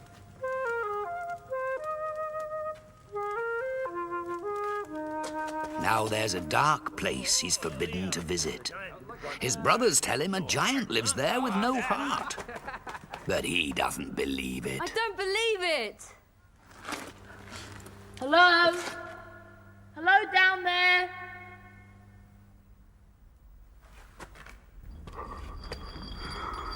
Who's that? Are you a giant? Rattle once if you're a giant, and twice if you're not. Do you have a heart then? Once for yes and twice for no? A giant with no heart in his body. The little prince runs off, his imagination ablaze. He's so excited. There's a giant with no heart living in the castle. Next morning, he's up at the crack and running past his mother. Leo, where are you off to? Nowhere.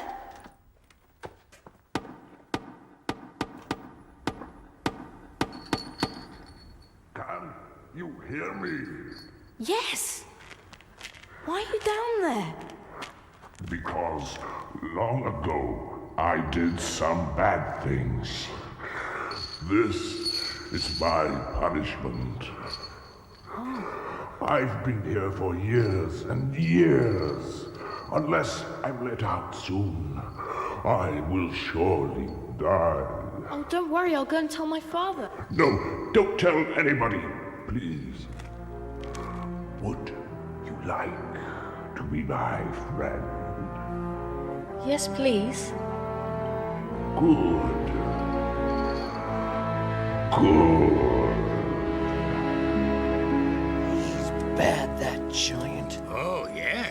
day after day, the little prince comes visiting. He wants to tell the whole world about his friend.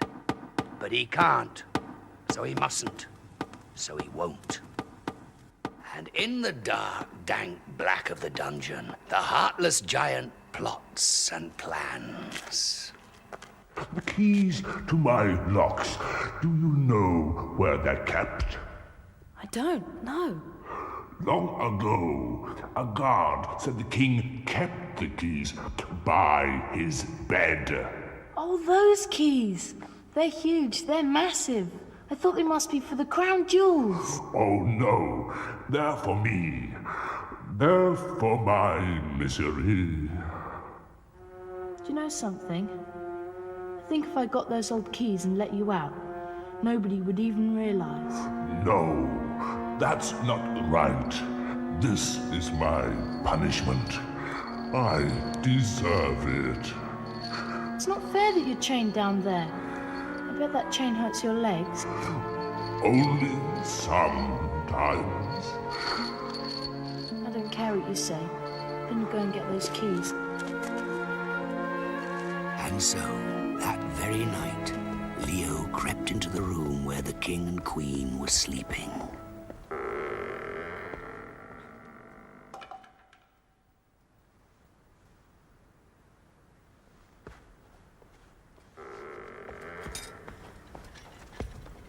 It's me. I've got the keys.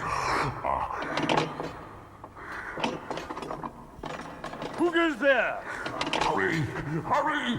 They can't be! Push them! I'm trying!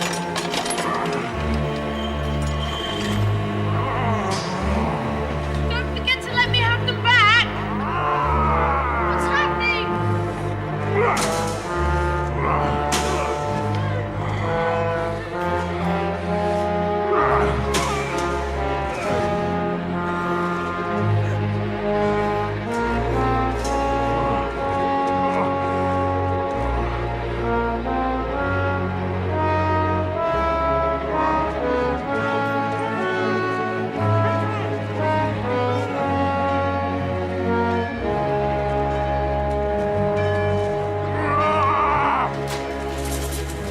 What's happened? Are we attacked? Giant, my lord! He's escaped! Father, what's happening? Giant has escaped! Leo, go back to your room. It's not safe. How could he escape after all this time? He had the keys, my lord. Then someone helped him. Someone betrayed us. A madman. Only a madman would help a giant with no heart. Starting again. Leo, I say, get back to your room.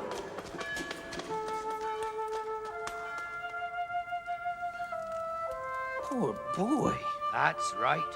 Someone betrayed us. Only a madman would help a giant with no heart. The boy's face swam with tears. So let down he felt. So stupid. And from that moment, the boy in him, the innocent heart, the joy in him, they were gone. Like his friend. And they would never return. Brother! Where are you going? Going to get back the giant. Now wish me luck and get back to bed. Good luck. I'm sorry. But his brother didn't hear. He'd gone to find the giant. And he didn't come back. Brother! Where are you going? To find our brother and to kill the giant. But he'll trick you! Wish me luck. Terrible our boy felt as his brother rode off. Terrible. And this brother didn't come back either. Mother? Your father says he intends to go off to fight the giant. He can't. He mustn't. I've lost 2 sons already. He's too old. He's too ill. Don't cry. Leo, promise me. Promise me you won't ever go. But he can't promise. How can he? Were it not for him, the heartless giant would still be chained and locked and safe in the dungeon. No, he did the damage. He must repair it. So off, madness, off, folly, off, for goodness sake, to find the giant and put an end to his cruelty. And so the young Prince Leo rides the land in search of his once friend, the heartless giant. 3 winters come and go, their bitter shiver, until one day he comes to a place and knows he's in the giant's cruel footsteps. "Help me," cries a trampled bird. "The giant broke me, and now I cannot fly, cannot eat. Help me." And Leo tended the bird, fixed its wing, fed it bread soaked in milk, and soon all was well with it. "Thank you," cried the bird. "If you need me, I shan't forget." Not long after, he stops at a stream, and he hears a flapping, hears a thrashing, hears a slapping. "Help me," cries the choking fish. "Help me back into the water. I'm stuck here, I'm stranded, I'm beached up and landed." Now Leo's famished, and he loves a fish. But he's suffered sufficient, this fellow. Back he goes to where the salmon is king. "Thank you," cries the fish. I'd have scoffed him if he was so hungry. I like fish. Would you? Well, listen. He goes on a little further, and now his horse gives up the ghost. His old horse, who's carried the prince 1,000 miles and more, sinks slowly to his knees and rolls over on his side and dies. So, did the prince eat his horse? No, he didn't. He couldn't. He lay down beside it, famished and forlorn. He shuts his eyes, squeezing back tears, drifting into dreams. It's his mother nursing him, licking up his wet cheeks, hugging him. "Don't move!" Terrible teeth glistening. I've not eaten since the winter came. Help me. Let me eat your horse. I'll eat it and be strong again. Trust me. But how can Leo trust anyone? He's trusted before and been betrayed. That's right, that's right. Let the wolf starve. Please. Please. Or I must surely die. No, don't do it. Eat your fill. And if you must, then afterwards, eat me. And the wolf eats the horse and sucks the bones until there's not a scrap left save the reins. Master, come here. Oh, no. Am I to go now? Yes, us both. I'll help you. On my back, sir. Let's leave this place.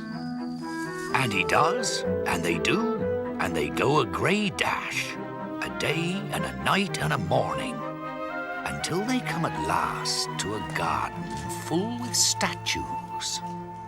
Stone men, stone women, stone soldiers. This is my brother. This is the giant's work. There is his house. All who approach, he turns to stone. Oh no, look, you too. It's so cold. The giant was my friend, he really was. He's no one's friend. He has no heart in his body. Then I must find his heart.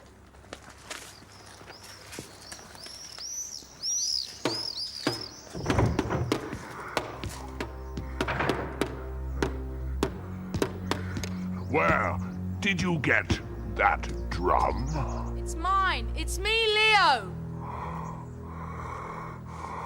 Prince Leo. Yes, it is you. I can see now. Well, are you the same as your brothers? Come to challenge me? No, I come in guilt. Either you will take me in, or I must go into exile. Guilty? About what? That you set me free? Ah, you were a child. I had to fool you to get the keys. Otherwise, I'd still be there, rotting. But stay if you like. No tricks, though. No traps. Else, you'll end up the same as your brothers. No tricks, no traps, agreed the boy and went inside. He's a servant now for the heartless giant. For weeks he cleans, for weeks he scours, until spick where speck was and span where squalor. Each evening the giant returns from his wild outings to find the fire lit, the hearth swept, and his trousers pressed. He likes this. Very nice. Very nice. Thank you. I should have had a servant before. And I don't treat you bad, do I? For a heartless giant. So what happened to your heart? It's in safekeeping. Can't feel without it, can I? Can't get hurt. Can't die from the breaking of it. Clever. So where is it then? He who pries is prone to die. Do you follow me? Yes.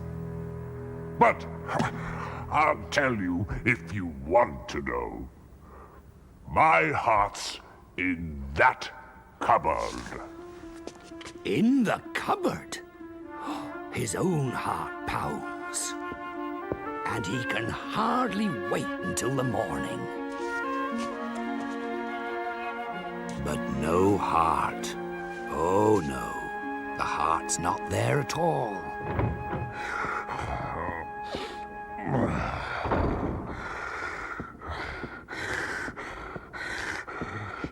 I'm back. Evening, sir. What's that smell? Polish. What are you polishing that old cupboard for? It's the home of your heart. It should be polished. Did you really think I kept my heart in a cupboard? What a dimple! It's not there then? Of course it's not. I see. It's under the step. So the next morning, off stomps the giant, and out goes our boy digging out the steps. Stone, dust, roots, but no heart. I'm back! What's that? Oh, you must have trodden on the step. I painted it. What a daffle box! You thought my heart was under the step? Have these off, then. Sir? The fact is, no one can find my heart. I'll tell you exactly where it is, and you'll still not be able to find it. Far away, so far you cannot fathom it, so high you cannot climb it, is a mountain. And in the mountain is a lake, and in the lake is an island. In the island is a church, in the church is a well, in the well is a duck, in the duck is an egg, and in the egg is my heart. I see. No, not so easy, little thief, eh? Not such a diddle and a dawdle as you thought. No, your father tricked me once, and I shan't be tricked again. An egg in a duck in a well in a church in an island in a lake in a mountain? Impossible. But that night, Leo steals away and calls for his friend the wolf. Up he gets, and tight he holds, and off they go, headlong, a breathless blur of world flashing by. And they're at the mountain, clambering, scrambling, and then there's the lake, and there's the church. But the church is locked, and the door will not budge. "Look," said the wolf, and there, impossibly high, dangled the key. We'll never reach it.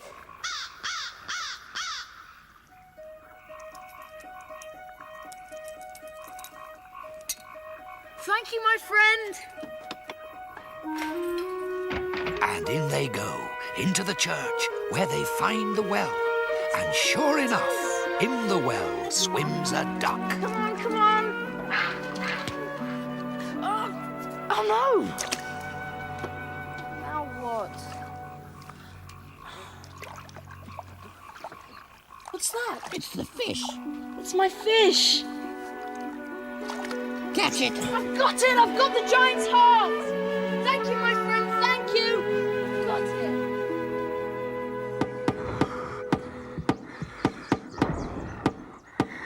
Where have you been? I've a good mind to crack your ears. I've a good mind to set you there with your brothers. Stop that! Years ago, sir, you broke my heart. Now I shall break yours. No, be careful. Please, don't break that. I will break it. I will squeeze it and squeeze it to bits, unless you release my brothers and all these poor people. Yes, I'll do anything you ask. Look, I'm doing it. There.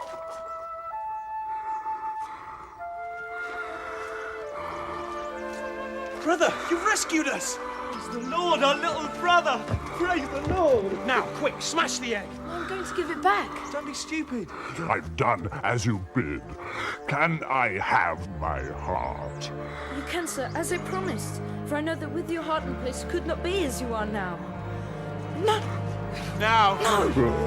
For years I've stood here helpless and watched your cruelty. The folk he's beaten.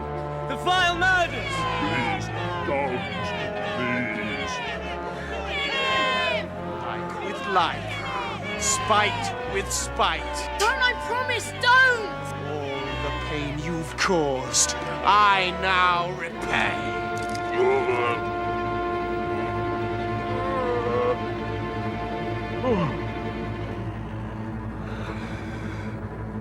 You promised. What's happening? There was a wasp's nest, where his heart should have been.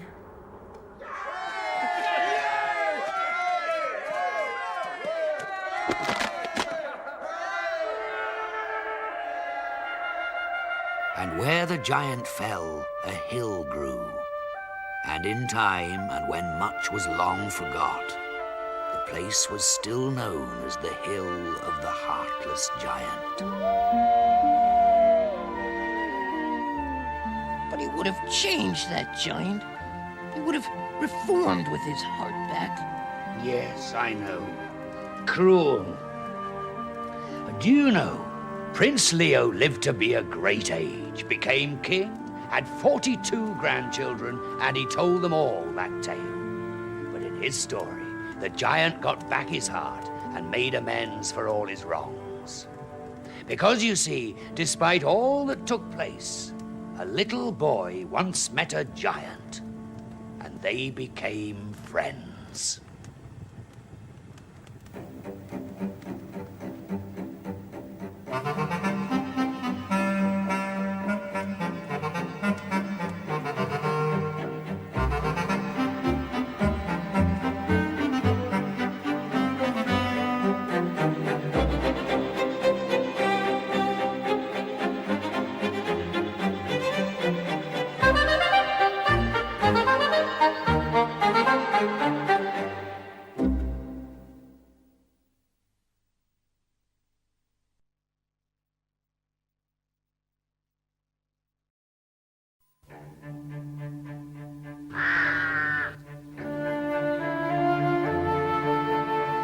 when people told themselves their past with stories, explained their present with stories, foretold the future with stories. The best place by the fire was kept for the storyteller.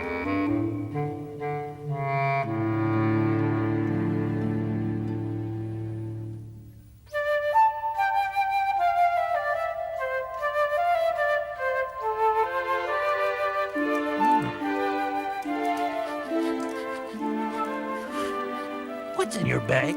I can smell biscuits. Imagination. Let me see. Certainly not. No, there are important things in this bag. And besides, I need those biscuits for my story. Well, tell your story. Then we can eat them. Is it an old story? Ancient. Antique. Oh, stale biscuits then. Ugh. It begins 1,000 miles from anywhere. After 20 years of war with a soldier, an honest soul with nothing but a shilling in his pocket and 3 dried biscuits for the long trudge home. This was his regiment, the Royal Hussars. Oh, yes, 1,000 miles the soldier marched, whistling his tuneless whistle, and he spent his shilling and was down to the 3 dried biscuits when one day he comes across an old beggar. And the soldier stopped and joined in with the beggar's fiddle.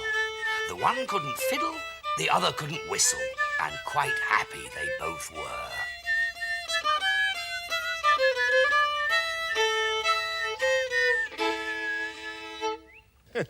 A merry tune. Is it worth a farthing? More. Though I can give you nothing. I do have a biscuit you can have. Then you're a good man, Father, and I'll thank you. Go on, eat. You're a good man who deserves a better whistle. And off the soldier went and took up with his tuneless tune, but funny, peculiar, and strange indeedy. He had a whistle like... Well, imagine what rubies would sound like if they whistled. And he kept it up all the way down the road until he met another old boy down in his luck and ward at the edges. And this old man, he played knick-knack on his drum.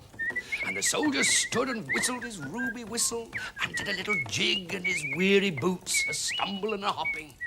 And then he swaps a second biscuit. And now look at his dance.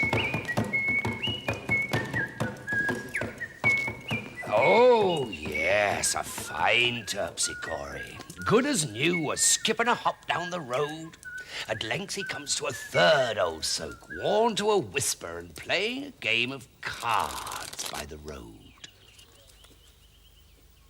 And the soldier looks as the fellow shuffled the pack and dealt out the cards, one after the other, a perfect hand, and gave him a huge clap. A splendid game. Worth a farthing? More, though I have nothing to give you. Now, the soldier had but a single biscuit in his bag, and he was hungry as heck, so he thought on it. But I have a biscuit you can share with me. And the soldier held out his last dried biscuit and broke it in 2. But it didn't feel good, did it, dearies, to give the old boy less than the others, so he gave him both halves. You're a good man, and deserve more luck than to be on your last biscuit. Here, take my card, Shirley. And may they never lose for you. Take this sack also. An ugly thing, but remarkable. Order a bird in, or a beast, or anything you like, and it'll be there in a twinkle. And off he went, a skip and a whistle and a light heart and an empty sack, and walked a warm night and a bright day, and came to a river. Keith! Oi! Get in my sack!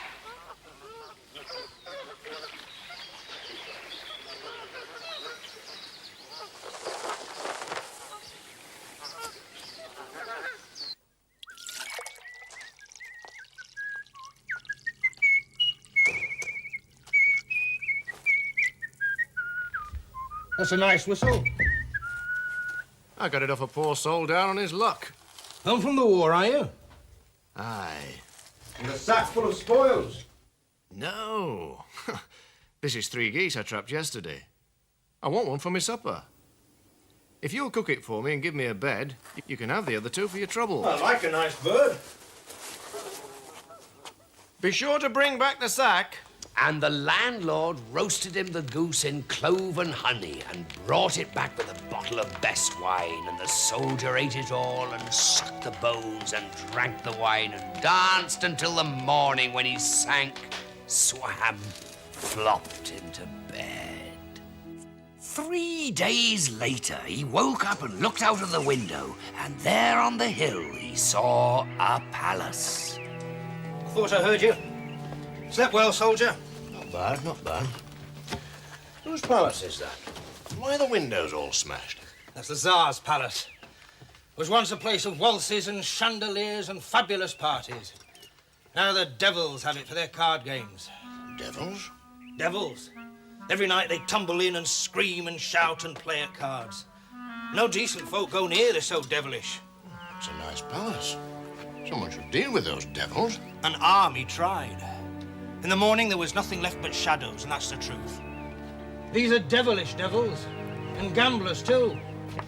I think I'll take a closer look. Well, that's folly. Folly or not, the soldier goes, sack on his shoulder, whistle on his lips, into the palace. And inside, it's very quiet, as if the walls were holding their breath and waiting.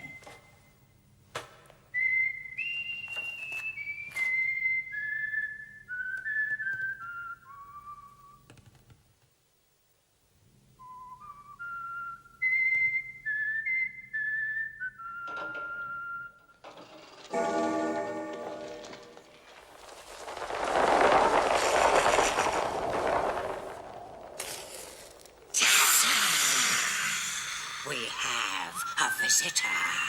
A guest. And he's whistling. That's a nice whistle. I want to have it. Hello. I hear you like a game of cards. You like a game of cards. So, what shall we play for?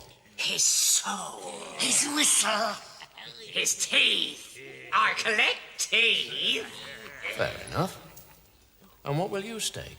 We've got 40 barrels of gold. Any good? Very good. Fetch the coppers.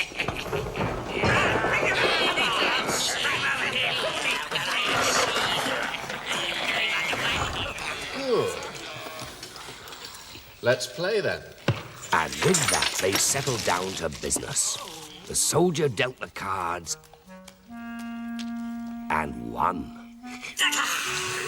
My round, I think.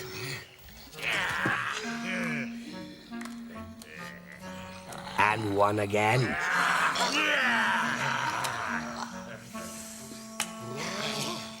Is he cheating? Well, I am, and I'm still losing. Me too. Deal again. Certainly. And he did. And he won. And the devils got into the kind of fume only devils can get in. Fume, fume, fume. He won game after game while the devils cheated to high heaven and low hell to no avail. By the first bells of morning, the 40 barrels of gold were stacked behind the chair of the soldier, who whistled as he won. Well, my friends, I suppose we'd better call it a day. No, we will not. We will call it a breakfast, and you the meal. First, make sure who eats whom. What do you call this? It's a sack. A sack. Just a sack. Is it? Then by the grace of God, get in it.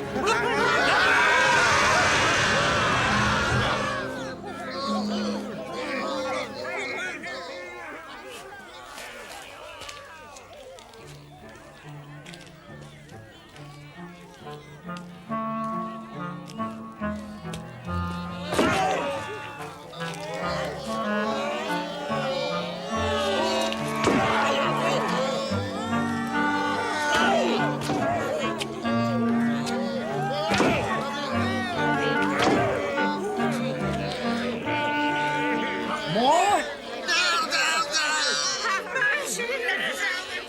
And will that be the end of your mischief in these parts? Let us out, please. We're past to bits.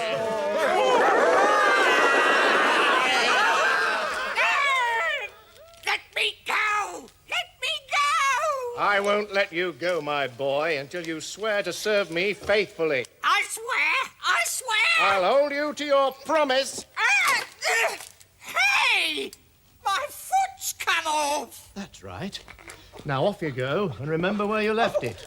The devils rushed to hell and slammed shut the doors for fear of being followed by the soldier in his sack. And they trembled and quivered and fumed. But the soldier had no time for devils. He was the toast of the town and the star of the Tsar. But howsoever life smiles on us, the last laugh is reserved for death. Oh, yes. Everything is dandy with our friend the good soldier and his magic sack. Rewarded by the Tsar, he's a rich gentleman now, a husband and a father, lives in the castle. Blessed, caressed, and couldn't be better. Until one day, because fate is fickle, one day, because fortune is cruel, his son falls into a terrible fever. He's worse. And they calls for quacks and apothecaries and healers, and soon the boy's room is full with grey beards and shaking of heads. But still the fever rages, and the boy passes into a swoon. And oh dear, the grey beards are replaced by priests mumbling and praying. And a man in black comes to measure a coffin. Oh, what shall we do?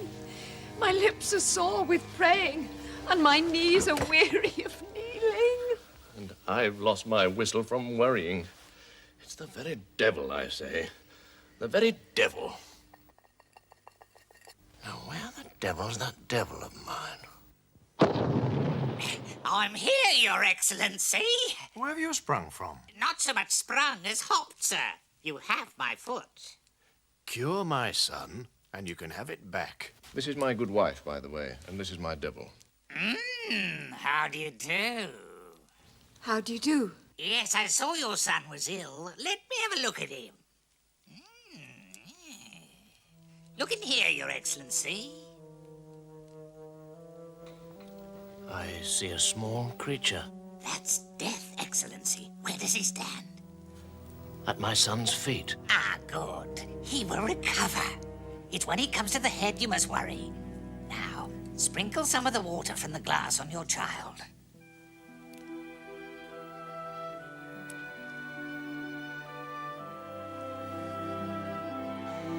Oh!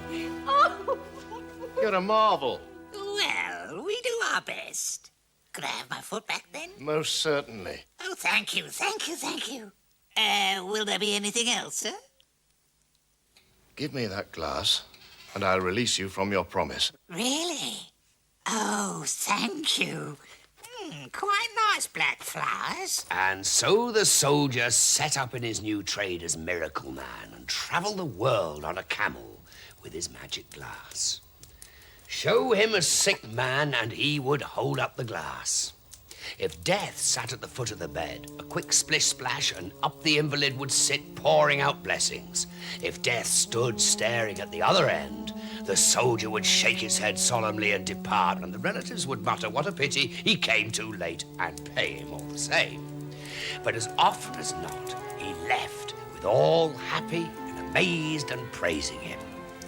And it went well for the soldier until one day, far from anywhere, he gets a message from home to say the old Tsar has fallen ill and sends for him.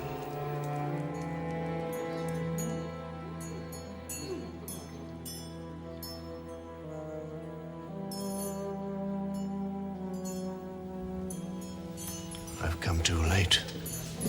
You save beggars and thieves and cats and dogs, yet you won't save your master. If Death needs a new friend, I cannot fight him. Then let me go in his place. No. The Tsar's been my friend and father. If anyone should go, it should be me.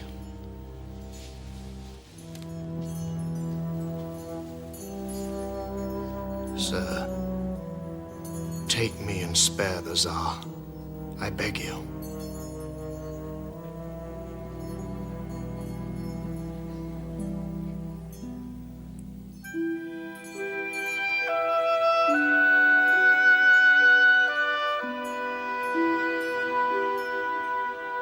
Praise be! Praise be!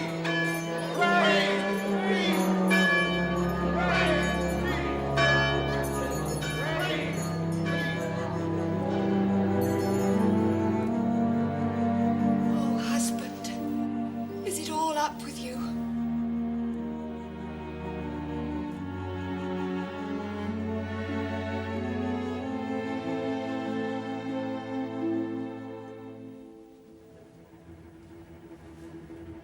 Do you know what this is? A sack. Well, if this is a sack, then get in it. I caught death in my sack! Why? You see? I caught death in my sack! What about that? Good aim. Death a prisoner. The news whispered from one of the Tsar's 50 wives to the other spread through the town as fast as gossip, which is what it was, and nothing spreads faster. And within 4.5 minutes, the whole town knew. And within 17 minutes, the whole country knew. And by the following morning, it was the talking point of 1,000 languages. Death a prisoner. Muerte un prisionero. Tod ein Gefangener. Smiert us Nietzsche. I forgot the Greek. Ek meritissime ton tanito. Exactly. And the soldier, to be on the safe side, set off with Death in his sack and found the thickest forest and the highest tree and clambered up it and hung Death from the longest branch and promptly fell off. But there's nothing like death off duty to cushion a fall. So nothing died? Nothing. The oddest battles. There were wars going on in most places, and they were very strange. At the end of a day's carnage, flashing swords and explosions, the air thick with arrows and savage swoosh of axes, nobody had died. The armies would look at each other exhausted and intact. Duels at dawn went on till midnight, when the rivals would go home confused. Crossed lovers would throw themselves off cliffs and have a long climb back. And my friend the soldier was the most famous man in the world because suddenly everyone could live forever. He sat in his palace and whistled his ruby whistle. And then one day, looking down from his window, he sees his courtyard full of poor souls wandering. Old scrags of folk barely held together. They were waiting for death, for death's release, and it would not come. And the soldier could not bear their sorrow. Back he went to the forest.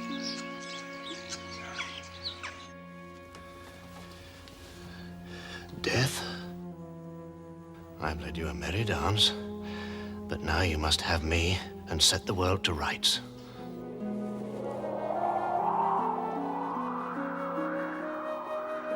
Death! Come back! But Death had fear of the soldier and his sack and would not come back.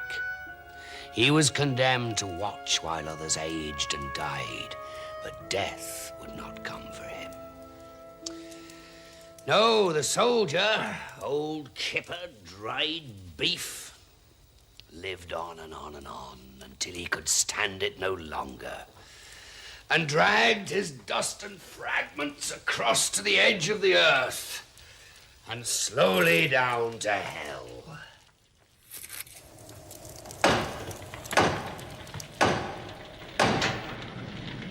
Yes, A sinful soul comes to surrender his life. Yes, what's that you're carrying? Nothing. An old sack. A sack! Ah! Let me in! I beg you!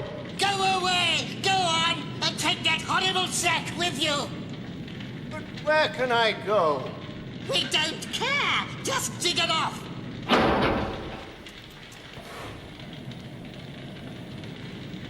I won't go unless you give me a map to heaven and a way in.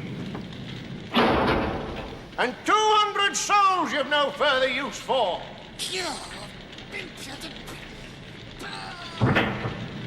150! Do you know what this is? Don't wave that sack around. All right, 200. Yuck. Follow the map until you can go no further. Then go directly up until you get the sensation of standing on your head. That's the edge of heaven. After that, follow the church music.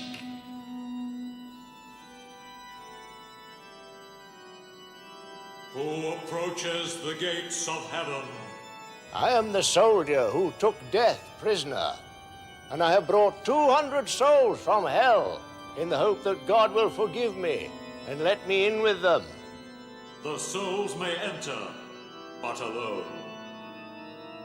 Go then, and be blessed.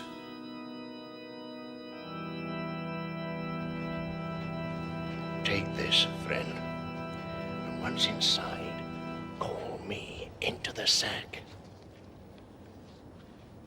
Remember, I delivered you from the furnace. But you see, there is no memory in heaven. Souls forget. The soldier waited and waited an inch from paradise, until after a long time, forgotten, he turned and walked slowly back to Earth. And for all I know, he wanders still. So sad. Oh, he's a rare boy, my friend the soldier. He's somewhere about his business. You sure? Come on. You can have your biscuit. Do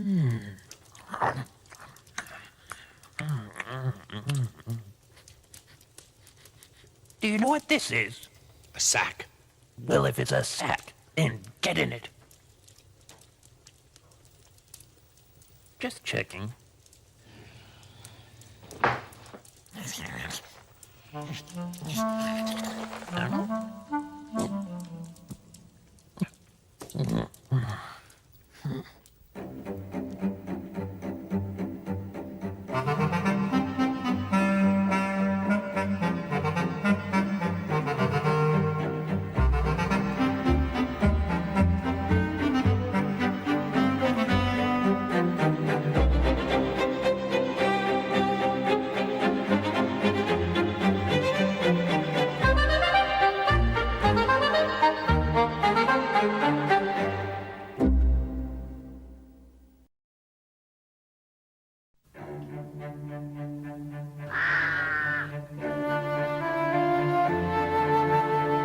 When people told themselves their past with stories, explained their present with stories, foretold the future with stories, the best place by the fire was kept for the storyteller.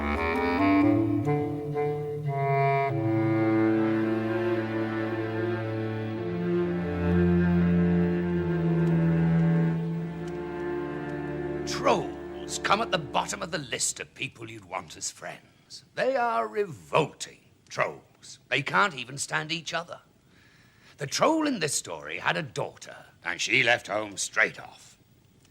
In her place, the troll found an orphan, a young girl, to wait on him hand and foot. But this girl had more in store than to do for a troll. Oh, no. She had a destiny.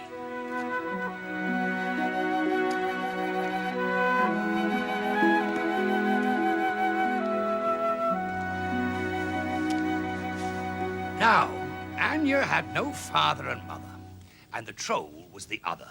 So she obeyed him, cruel though he was. But one thing the troll could not abide was obedience. Of course, if she didn't obey him, woe betide her. I should have said, trolls are always contradicting themselves. And the troll liked to contradict himself with a heavy stick. It made a horrid sound as it flew through the air and onto the poor girl's back. Blue he contradicted on her back, black and blue. I'm off with that. Inside this sack are being 20 pounds of feathers. Strip them and pack them before I come back. Yes, sir. And remember, I'm being allergic to feathers. A single one upsets my nose, a quivering and a quaking, a shimmying and a shaking, and I don't like it. Be thank you to me, and full of great. That's impossible. By herself, that's not fair. I know. She plucks and cleans and packs, but still the feathers fill the room, still the feathers fight the sacks.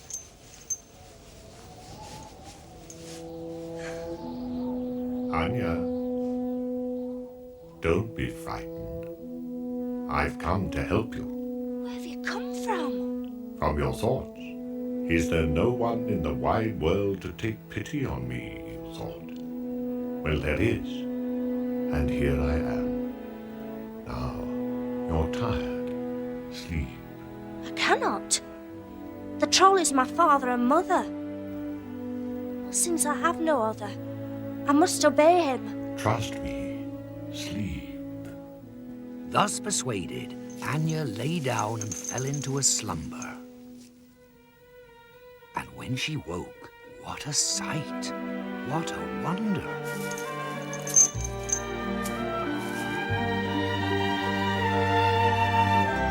Thank you! I've recurred, yes, sir. You've done it! Have you done them all? I'm gassed and flabbered. I'm founded dumb. Was that a smile? No! No, sir. I don't like smiles. Get to bed without your supper. Joe!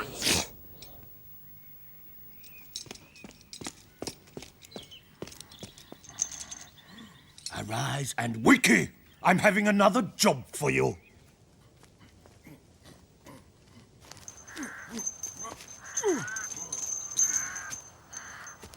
So, observe this pond. Deep, you'd say. And you'd be right. Depth aplenty. Drain it. Drain it with your spoon.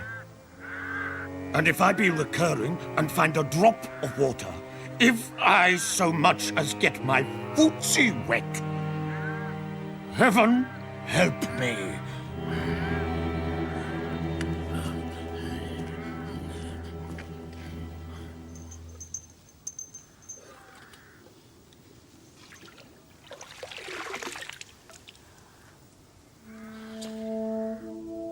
Anya. Oh, lion, my spoon is full of holes. You're tired, my little. Lie down and sleep a while. No, I dare not. For my lord the troll will beat me with his terrible stick. Lie down. And then the lion padded to the pond and drank and drank and drank his fill, and long before sunset had drunk it dry. Well, I'm recurred. Is the pond dry? Yes! Yes? Yes, it is! How abstractly infuriating! Are we sure?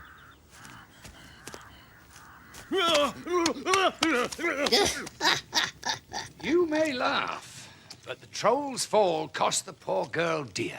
Yuck. That night she could not sleep for the colours on her back from the contradiction stick.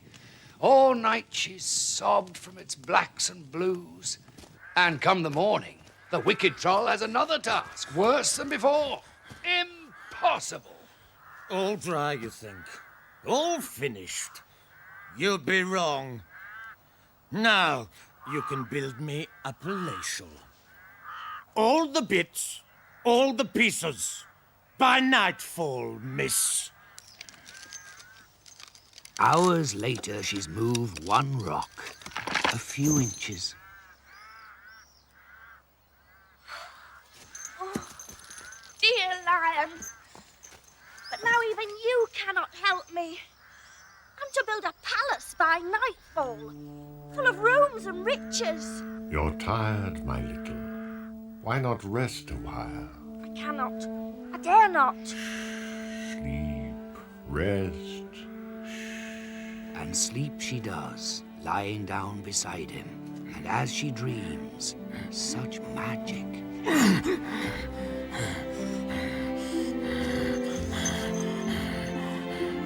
How have you done this?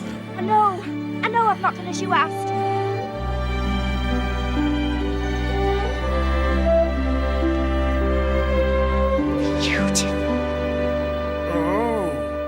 Oh dear. The palace is here, but Anya didn't do it. There is being a contradiction, and when there's being a contradiction, we have to speak with our friend, don't you think? I don't know, probably. Very probably. Certain, in fact. Look, rageous. Absolutely rageous. A whole palace in one day. Ah. This is more like it for an important troll.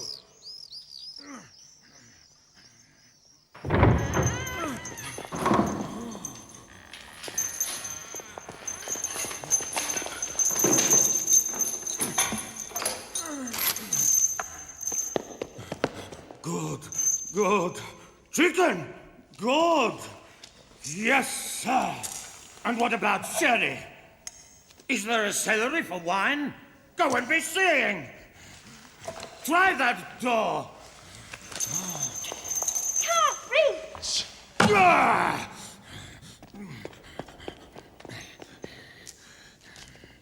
Let me fetch a light. A true can see perfectly clarified. Lion!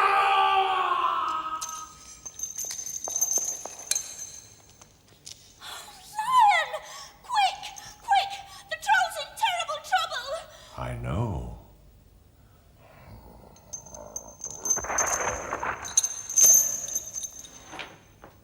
Poor troll.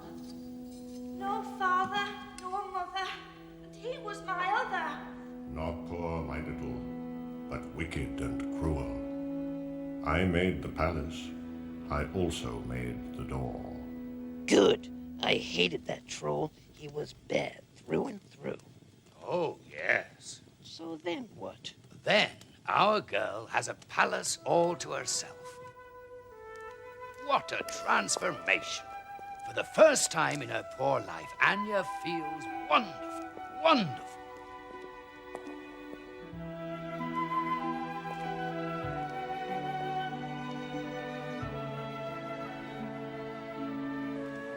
When word spreads of a lovely thing alone in a grand palace, well, they flock to her, the suitors, in droves. Prince La-di-da of here, Prince La-di-da of there, but they're a trifle too much la, or a little too much d, and occasionally plain da. And a year goes by until one morning she stands sighing at her window, and oh, who's this? He looks up, she looks down, he smiles, she smiles. Little fish swim up and down her back. And suddenly each day she wants flowers in her room, flowers at her table, flowers for her hair. And gradually smiles turn to words, and words turn to whispers, and whispers turn to kisses. It's love. She falls for the gardener. Why not?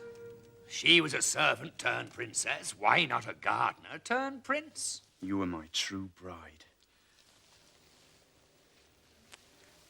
Am I? Then let no one else ever kiss your cheek. Never. Never, ever. Never, he says. Never, ever. But I'm sorry. Hurt lurks, pain prowls, sorrow simmers. Why? What happens? Does the troll come back? Oh, no. No. Well, yes, in a manner of speaking. Yes, he does. Anya's wedding day is beckoning. Her beloved sets off one morning the long journey to the village. He has appointments with the tailor and the barber and the shoemaker. Spruced up he's going to be. Won't you come? No. There is my trousseau to sew, and you mustn't see it. But I'll count the minutes until you are home. And she does. She counts the minutes, counts them into the hour when the lamps must be lit, counts them as fear curdles her stomach, counts the minutes as they turn into days, as the tears begin to come. 1, 2, 3. Where was he? No one knew. And Anya could stand it no longer. She set out alone in search of her sweetheart, until one day she finds herself wandering in the snow, lost and dejected. Anya.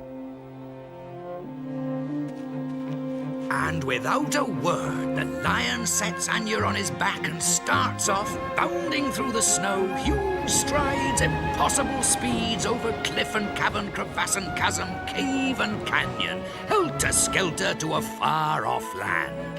And there, in sight of a town, the lion sets her down. Now you must go. Take these. Inside there are gifts. Use them wisely. Thank you, dearest lion. And Anya walks on, carrying the 3 gifts. My beloved, my darling. She cries, and the rider looks at her, tips his hat, smiles politely, and continues on his way. Wait! Please, wait! No, she cries, but it can't be, it can't be. The troll. It can't be. He's dead. And then she sees a pigtail, a diamond earring, a hint of silk at the throat. It's not the troll. It must be. It can't be, but it must be his daughter. It is the troll's daughter. Twice as ugly, twice as foul, and she's riding off with her beloved. Oh, Anya's dumbfounded. How? And what's happened to her darling? He's forgotten her? She's searched the world for him, and he's forgotten her? He's gone off with a trollop? But then her resolve strengthens. I am the true bride, and he my beloved. And off she sets, determined. On her way to the town, she meets a man who tells her about the troll's daughter, the trollop. She went to visit her dad, but he disappeared. She met a handsome prince and brought him back to her castle.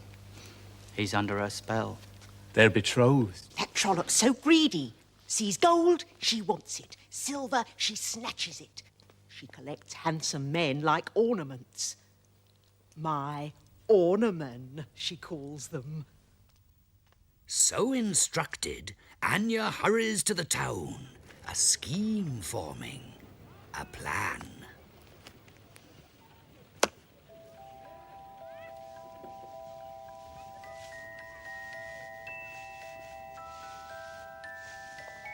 Oi!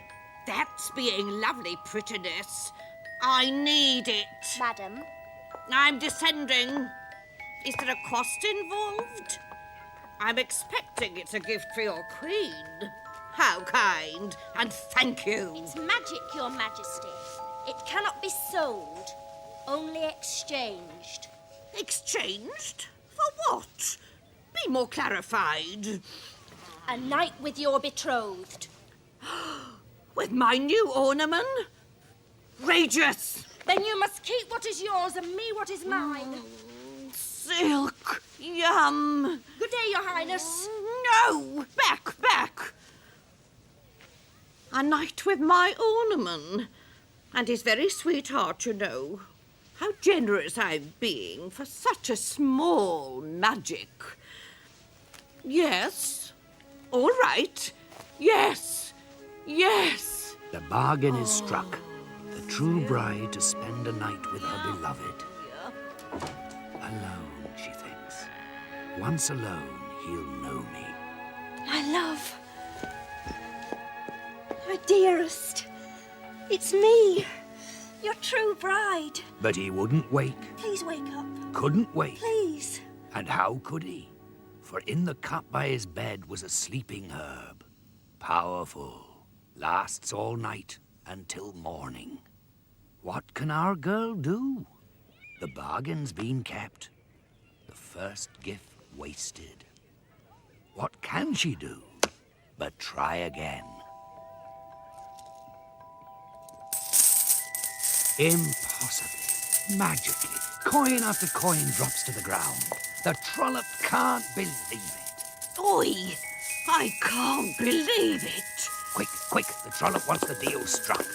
And once again, a night with the beloved swapped for the endless gold pieces. That night, the same story. Darling. Whispers the true bride. Beloved. But to no avail. As for the prince himself, his days are vague, his nights dreamless. Stop him and ask him his thoughts, what would they be? Well. The trollop has rubbed away his past with her wicked spell. He hasn't heard his true love singing the night through, weeping in the morning. Oh, he says, well. But the prisoners have. Their eyes blinking in the black, their ears sharp. Yes, they've heard the clink of gold, but also the true bride's lament. So the next day, when the prince is walking the ramparts, they call out to him. Your Honor, how can you sleep at night with the beauties singing by your bed? Beloved, she calls you, and dearest. Your true bride, she cries. I am your true bride. When do you hear these things? All night! All night! He's heard nothing. Who is his true bride? He's very confused, very. And you see, he sleeps so deeply. Every night he has his drink, then sleeps so deeply. Oi, oi! I'm being so impatient for a new toy. Let me see. Let me see. Oh, so amiable, so agreeable. I need them. And the deal is struck. And that night, Anya arrives for her vigil. The final gift gone. Will you never wake?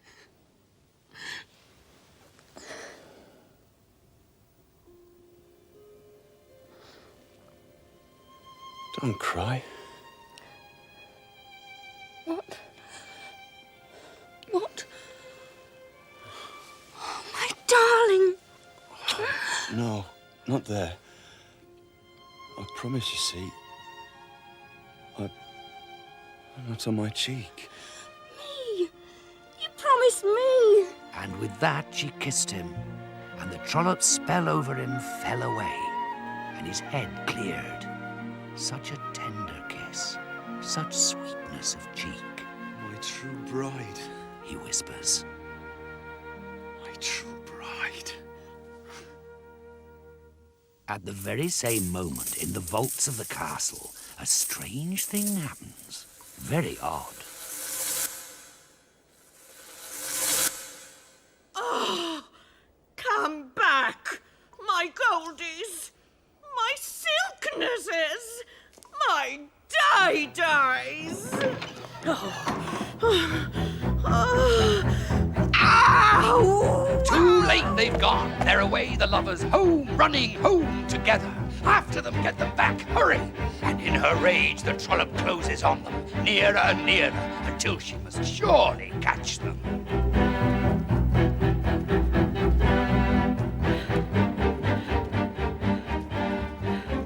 Look! She can't believe it! Look who's here! On his back they clamber and off he speeds, pounding the barren lands, huge strides, impossible speeds, over cliff and cavern, crevasse and chasm, cave and canyon, helter-skelter! Ho! They made it! Oh, yes, they made it. Thank you, Lion. And inside, lock the door, catch up their breath. They light a fire and exchange their stories. And in between hugs and all the while kisses, the lion tosses back his proud mane and pads away, leaving the lovers, but not before a final task unseen. What? Ah, well, who have we forgotten? The trollop. Where is she? I don't know. Miles away, over cliff and cavern, crevice and chasm, Oh, cave no, and no, canyon. no. By the time the true bride and her beloved settle down to sleep, she's arrived at the palace.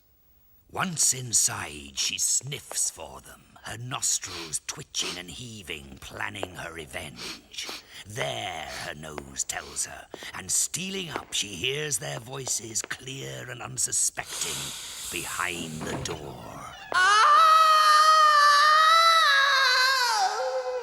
And from that day, our lovers lived peacefully. Babies came to bless them, and the sun forever shone.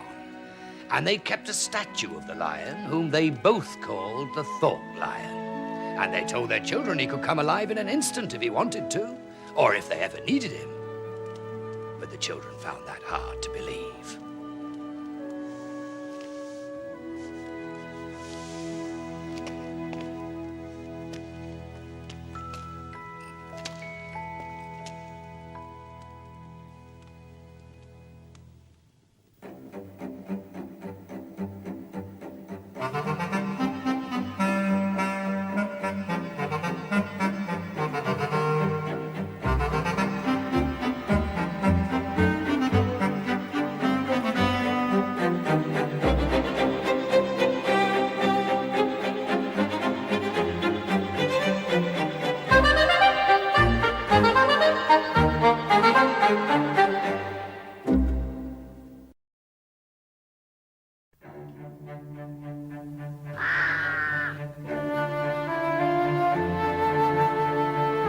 People told themselves their past with stories, explained their present with stories, foretold the future with stories.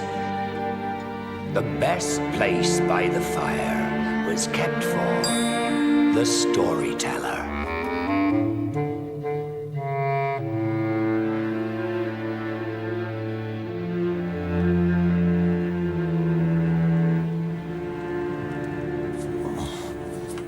Beginning as I do at the beginning, and starting as I must at the start, let me show you fate through the round of this ring.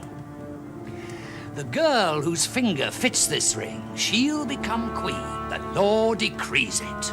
What a lucky girl, you might think. Oh, no.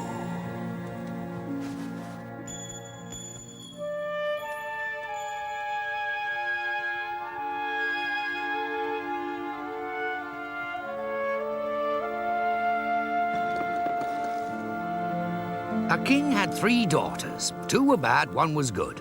Long without a wife, the king's only joy had been the joy of the proud father. But the girls were growing up. Soon there would be suitors. Soon the palace would be empty.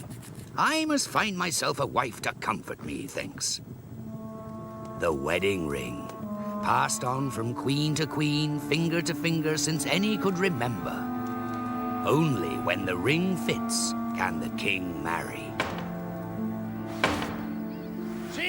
Who wishes to wed our king must come forward and try the ring. The lucky bride will want for nothing. He can't do that. Well, he's too old to be getting married. He ought to be dying shortly. I don't think he's too old. What? What's she whittering on about? No. I know what'll happen. Some harpy'll step forward and the ring'll fit and they'll get married and then he'll die and she'll get everything. That's what'll happen. The more the sisters sulked at the prospect of a stepmother, the viler they were to sap sorrow their sister. When their father set off to find his bride, they teased, taunted, and tormented her. They starved her. You're too fat. They'd say, stealing from her plate. They're vile, those sisters. Indeed, but they reckoned without her friends. The creatures who lived in Sapsorrow's pockets, under her bed, perched on her chair. When she went to her room, she'd find berries and all kinds of nuts and fruits, delicious things.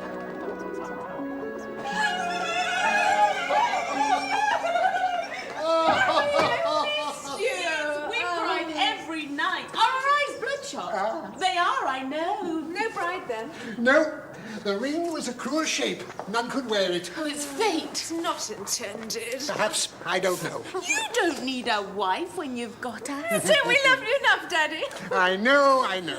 Where's your sister? Well, who knows? Flirting with the guards, stuffing herself. No, next. It's bound to fit someone eventually. How disgusting. I mean, we should be queens, actually. Together. I know. I mean, what if the ring were to fit you? Or me? Then what?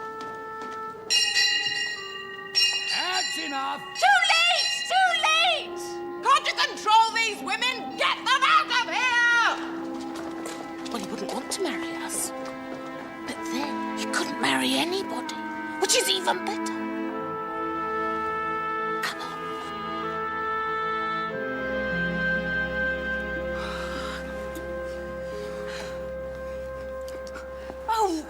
Oh, look, it's hopeless. What do you try? You got fat fingers. I have not. Ow. Ow. It's stuck. Ow. It's completely stuck. Ow. Ow. Well, do something. Well, what? No, the blood's getting stuck. Look, it's swelling. Can I help? Help me. No, go away. Go on. Let her. She's better than you at these things. Hello. Is everybody all right? What was all the hue and cry? Hue and cry, Daddy? The crying is coming from this room. I heard them. Pick it up. Well? And then little Sapsorrow does a thing she will long regret. Obediently she bends, and oh, folly! She stoops, and oh, rash! She picks up the royal ring and slips it on for safekeeping. What? I know. Where's your mother's ring? Well, she was playing with it, Father. Yes, we didn't want to sneak. I wasn't. She wasn't. Stay out of it, you. Little one. I wasn't. That's not fair. What's that? On your finger? Oh, no! Not on your ring finger.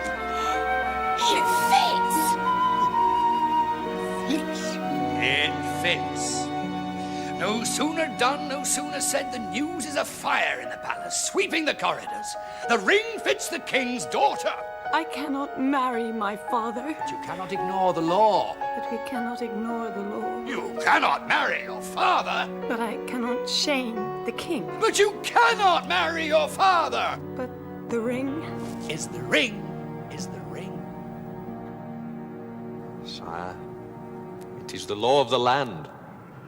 The ring fits your child's finger. You must marry her. Then I should cut off my finger. Why did you play with the ring? Why did you tamper with it? The ceremony, when must it take place? As soon as the preparations allow. Then first find me a dress of the palest silk, the color of the moon. I will not wed till I have it. Very well. We will find this dress. The princess in her woe plans a plan and schemes a scheme. To find such a gown will take time, and meantimes you must all help me.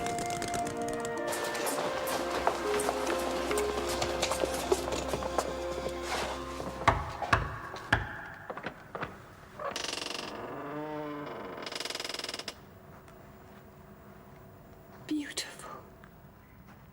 But now I must have one of sparkling silver, like the stars. For my trousseau. Sire, where would we find such a dress? Do as she bids. All in silver, sparkling, the stars.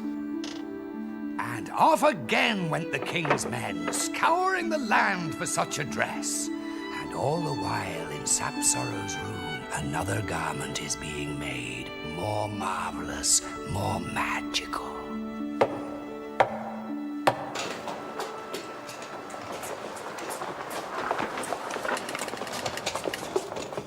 Beautiful. Beautiful.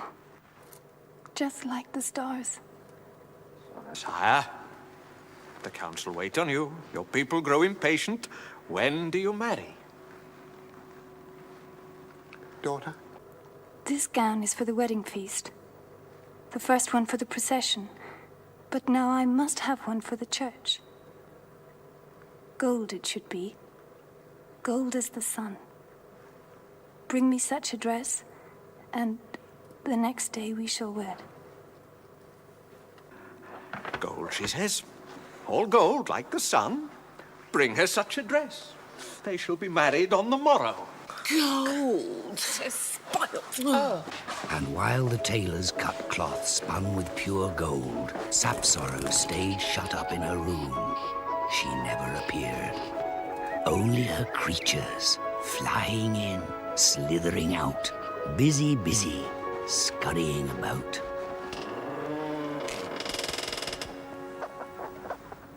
Princess, Yes? I have here a dress such as none before has seen. Of gold, dazzling. 100 hands have sewn it. It is what I asked for. Very like the sun. Then we must marry on the morrow. We must. We marry on the morrow.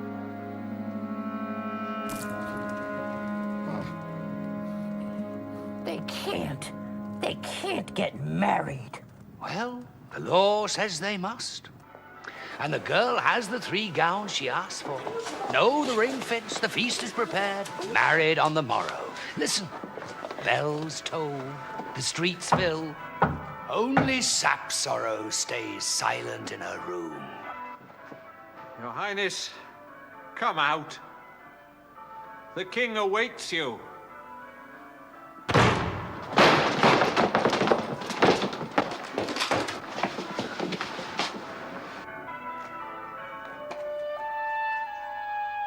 Yes, it's Sap Sorrow, a strange thing of fur and feathers. For such has been the secret work of the past weeks. This creature. There she is, the ill-fated princess, hurrying away, her past discarded, her future. Who knows? 2 years later, a poor creature of fur and feathers tended geese in a king's garden and scrubbed the pots in his kitchen so... That's the princess. Princess of slops, yes. Princess of peelings, perhaps. Princess of the kitchen floor, certainly. And one day, this princess meets a prince. Where's the cook, do you know? You don't know. Can you speak? Never mind. Give the cook a message, will you? Tonight there's a great ball at the palace. I've seen the menu and want goose added. He knows how I like it. Roast goose with orange, baked in pastry. What's that look? It's a look. If there was a tax on looking, we'd all be beggars. Sire. What's your name? No name. They call me the Straggle-Tag. Well, Miss Straggle-Tag, you don't stare at princes. It's not polite in one so low. One so ugly. Why eat geese? They don't harm you. I happen to like geese. So do I. That's why I don't eat them. Pass on my message and take that for your manners. Roast goose with orange. A dozen. That night they sat, the geese, 12 cold stares on the royal table, while around them many danced, many daughters wore their mother's pearls. And the prince was there, handsome, admired, separate. Parents looked on and hoped, But the prince stood and smiled, but did not dance. Until, late, unannounced, mysterious, a woman enters in a dazzling gown, pale silk like the moon. And what could he do, the prince, but walk towards her? What could he do but lead her to the floor? And they danced. It was meant. As left to right, morning to night, dark to light, they belonged.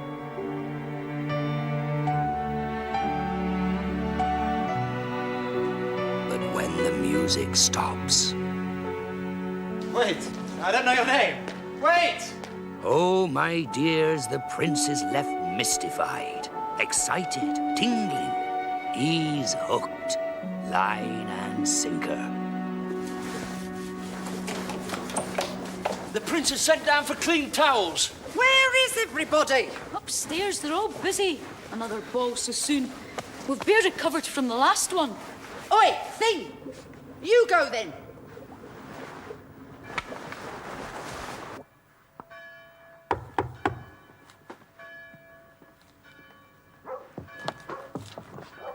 You sent down for towels? I hope they're clean. I'm sorry. Do I disgust you? You amaze me. Look, cats chase mice. Hens lay eggs. And what does that mean? It means some things have to do with other things. I have nothing to do with you. You don't disgust me because I don't think about you. I see. Now, go away. And keep below stairs. And stop gawping! No, he can't see for the feathers, this prince. He can't see for the fur.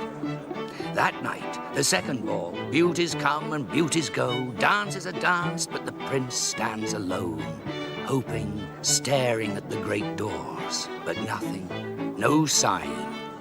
Then, shh, hush. Then a dividing of the room. And there she is, in a dress sparkling with silver, like the stars.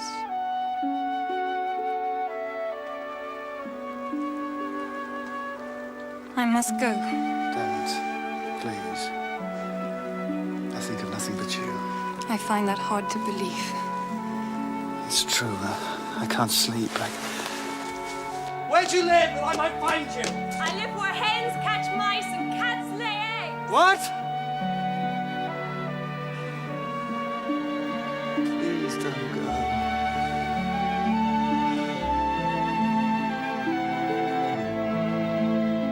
What's the matter? What? You look so sad.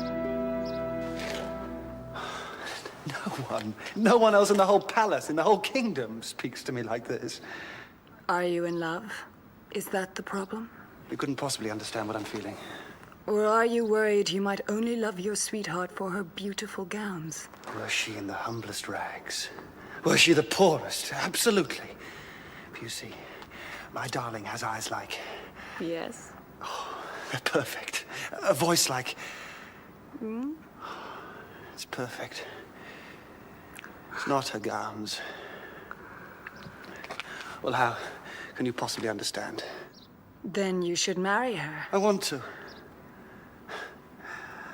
I want to, but I can't find her. I see. I have a problem like yours. What advice would you give me? Well, I don't know your beau. What's he like? Handsome, rich. Really? Proud. Ah!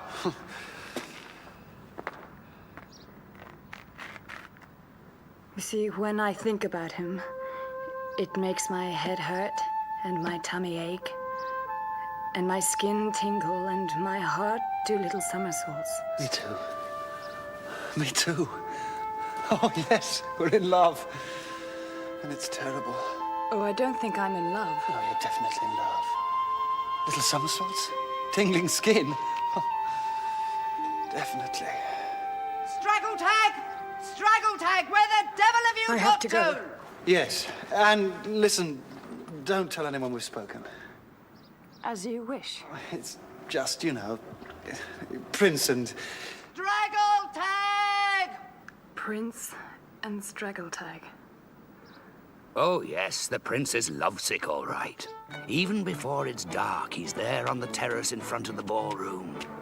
Tonight, he shivers. I'll see my love tonight. She still hasn't come, and this is the last of them. Could I please have the dishes? Ooh, look at this one. What's the hurry? Meeting a sweetheart? That's why the prince is still waiting. She hasn't finished the dishes.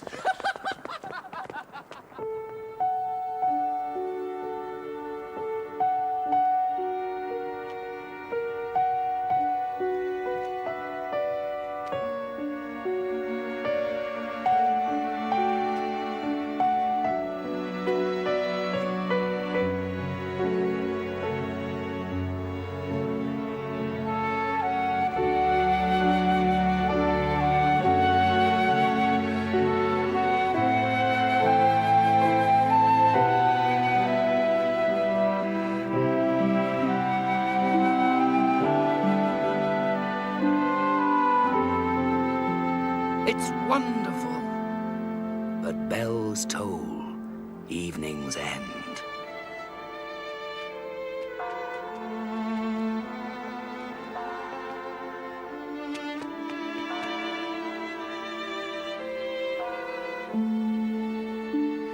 Next day, a proclamation rings out around the palace. The prince will marry the girl who fits the golden slipper. Well, she thinks, what was true of the finger is true of the foot. She was cursed by the ring. Can she be blessed with the slipper? There's a queue now, but it fits nobody. I might try. You never know. You've got feet like a Yorkshire pudding. I have not. And what about our little beauty? Are you gonna try? I might. So up she goes. Really? And blow me, who's trying on the royal I slipper? brought them all for tea. I think if I just... I've done it. I've done it! It fits! That's absurd. It fits! You're not the one. I am! It fits, look! I claim this handsome prince for my husband. According to the proclamation, the prince must marry the woman who can wear the golden slipper. Princess Bad Sister. Princess Bad Sister! From? From far away. From far away! Daughter of? Of nobody. We have no parents, you see. Mummy died a long time ago and Daddy died last year. Well, he was ancient. Princess Bad Sister of far away, daughter of nobody. She will marry the prince on the morrow. Hooray! Now, can I just take the silly shoe off, please? Why? Well, it doesn't match. And it's the teensy-weensy bit tight. Just a pinch. Ouchie, wouchie. In fact, I think I may just have to have a tiny baby scream. Sister, do you think you could possibly help me to take this lovely slipper off my footsie-wootsie? Because I'm going to have to scream very loudly shortly. I think my leg is turning a little bit on the maroon side. It is. Get this shoe off my foot! Sire, I claim my right to try the slipper.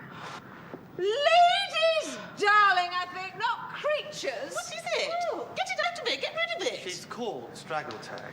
So, may I? Very well.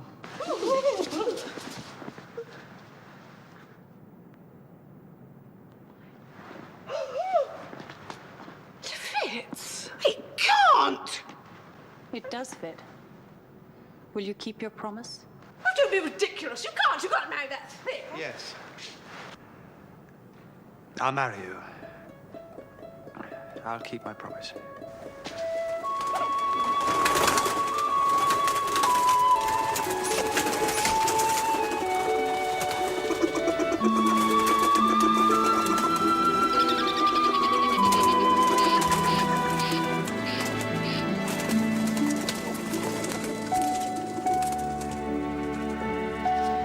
Sapsara.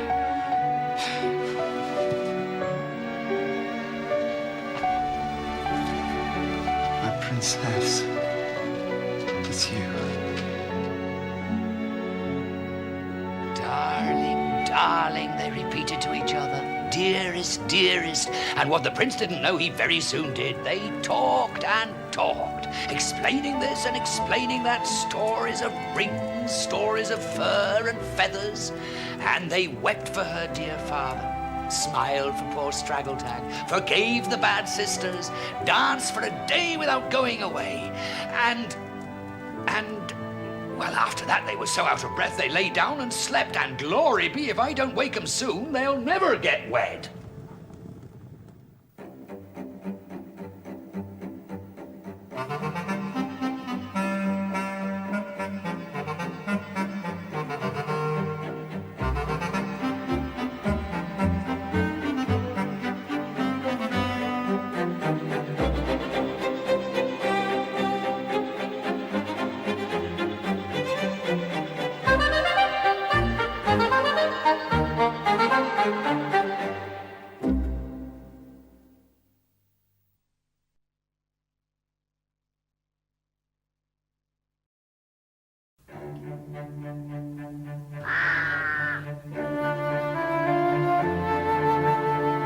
When people told themselves their past with stories, explained their present with stories, foretold the future with stories, the best place by the fire was kept for the storyteller.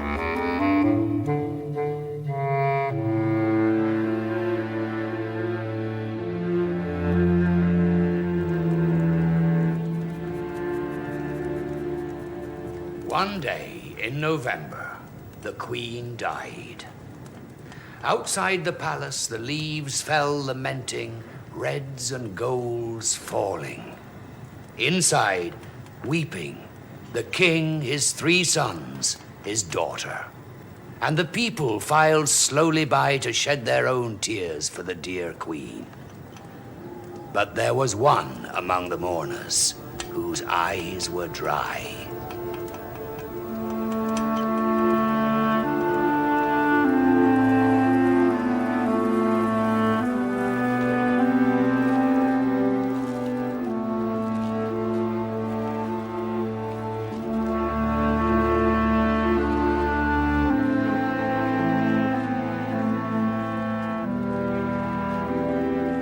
There was one among the mourners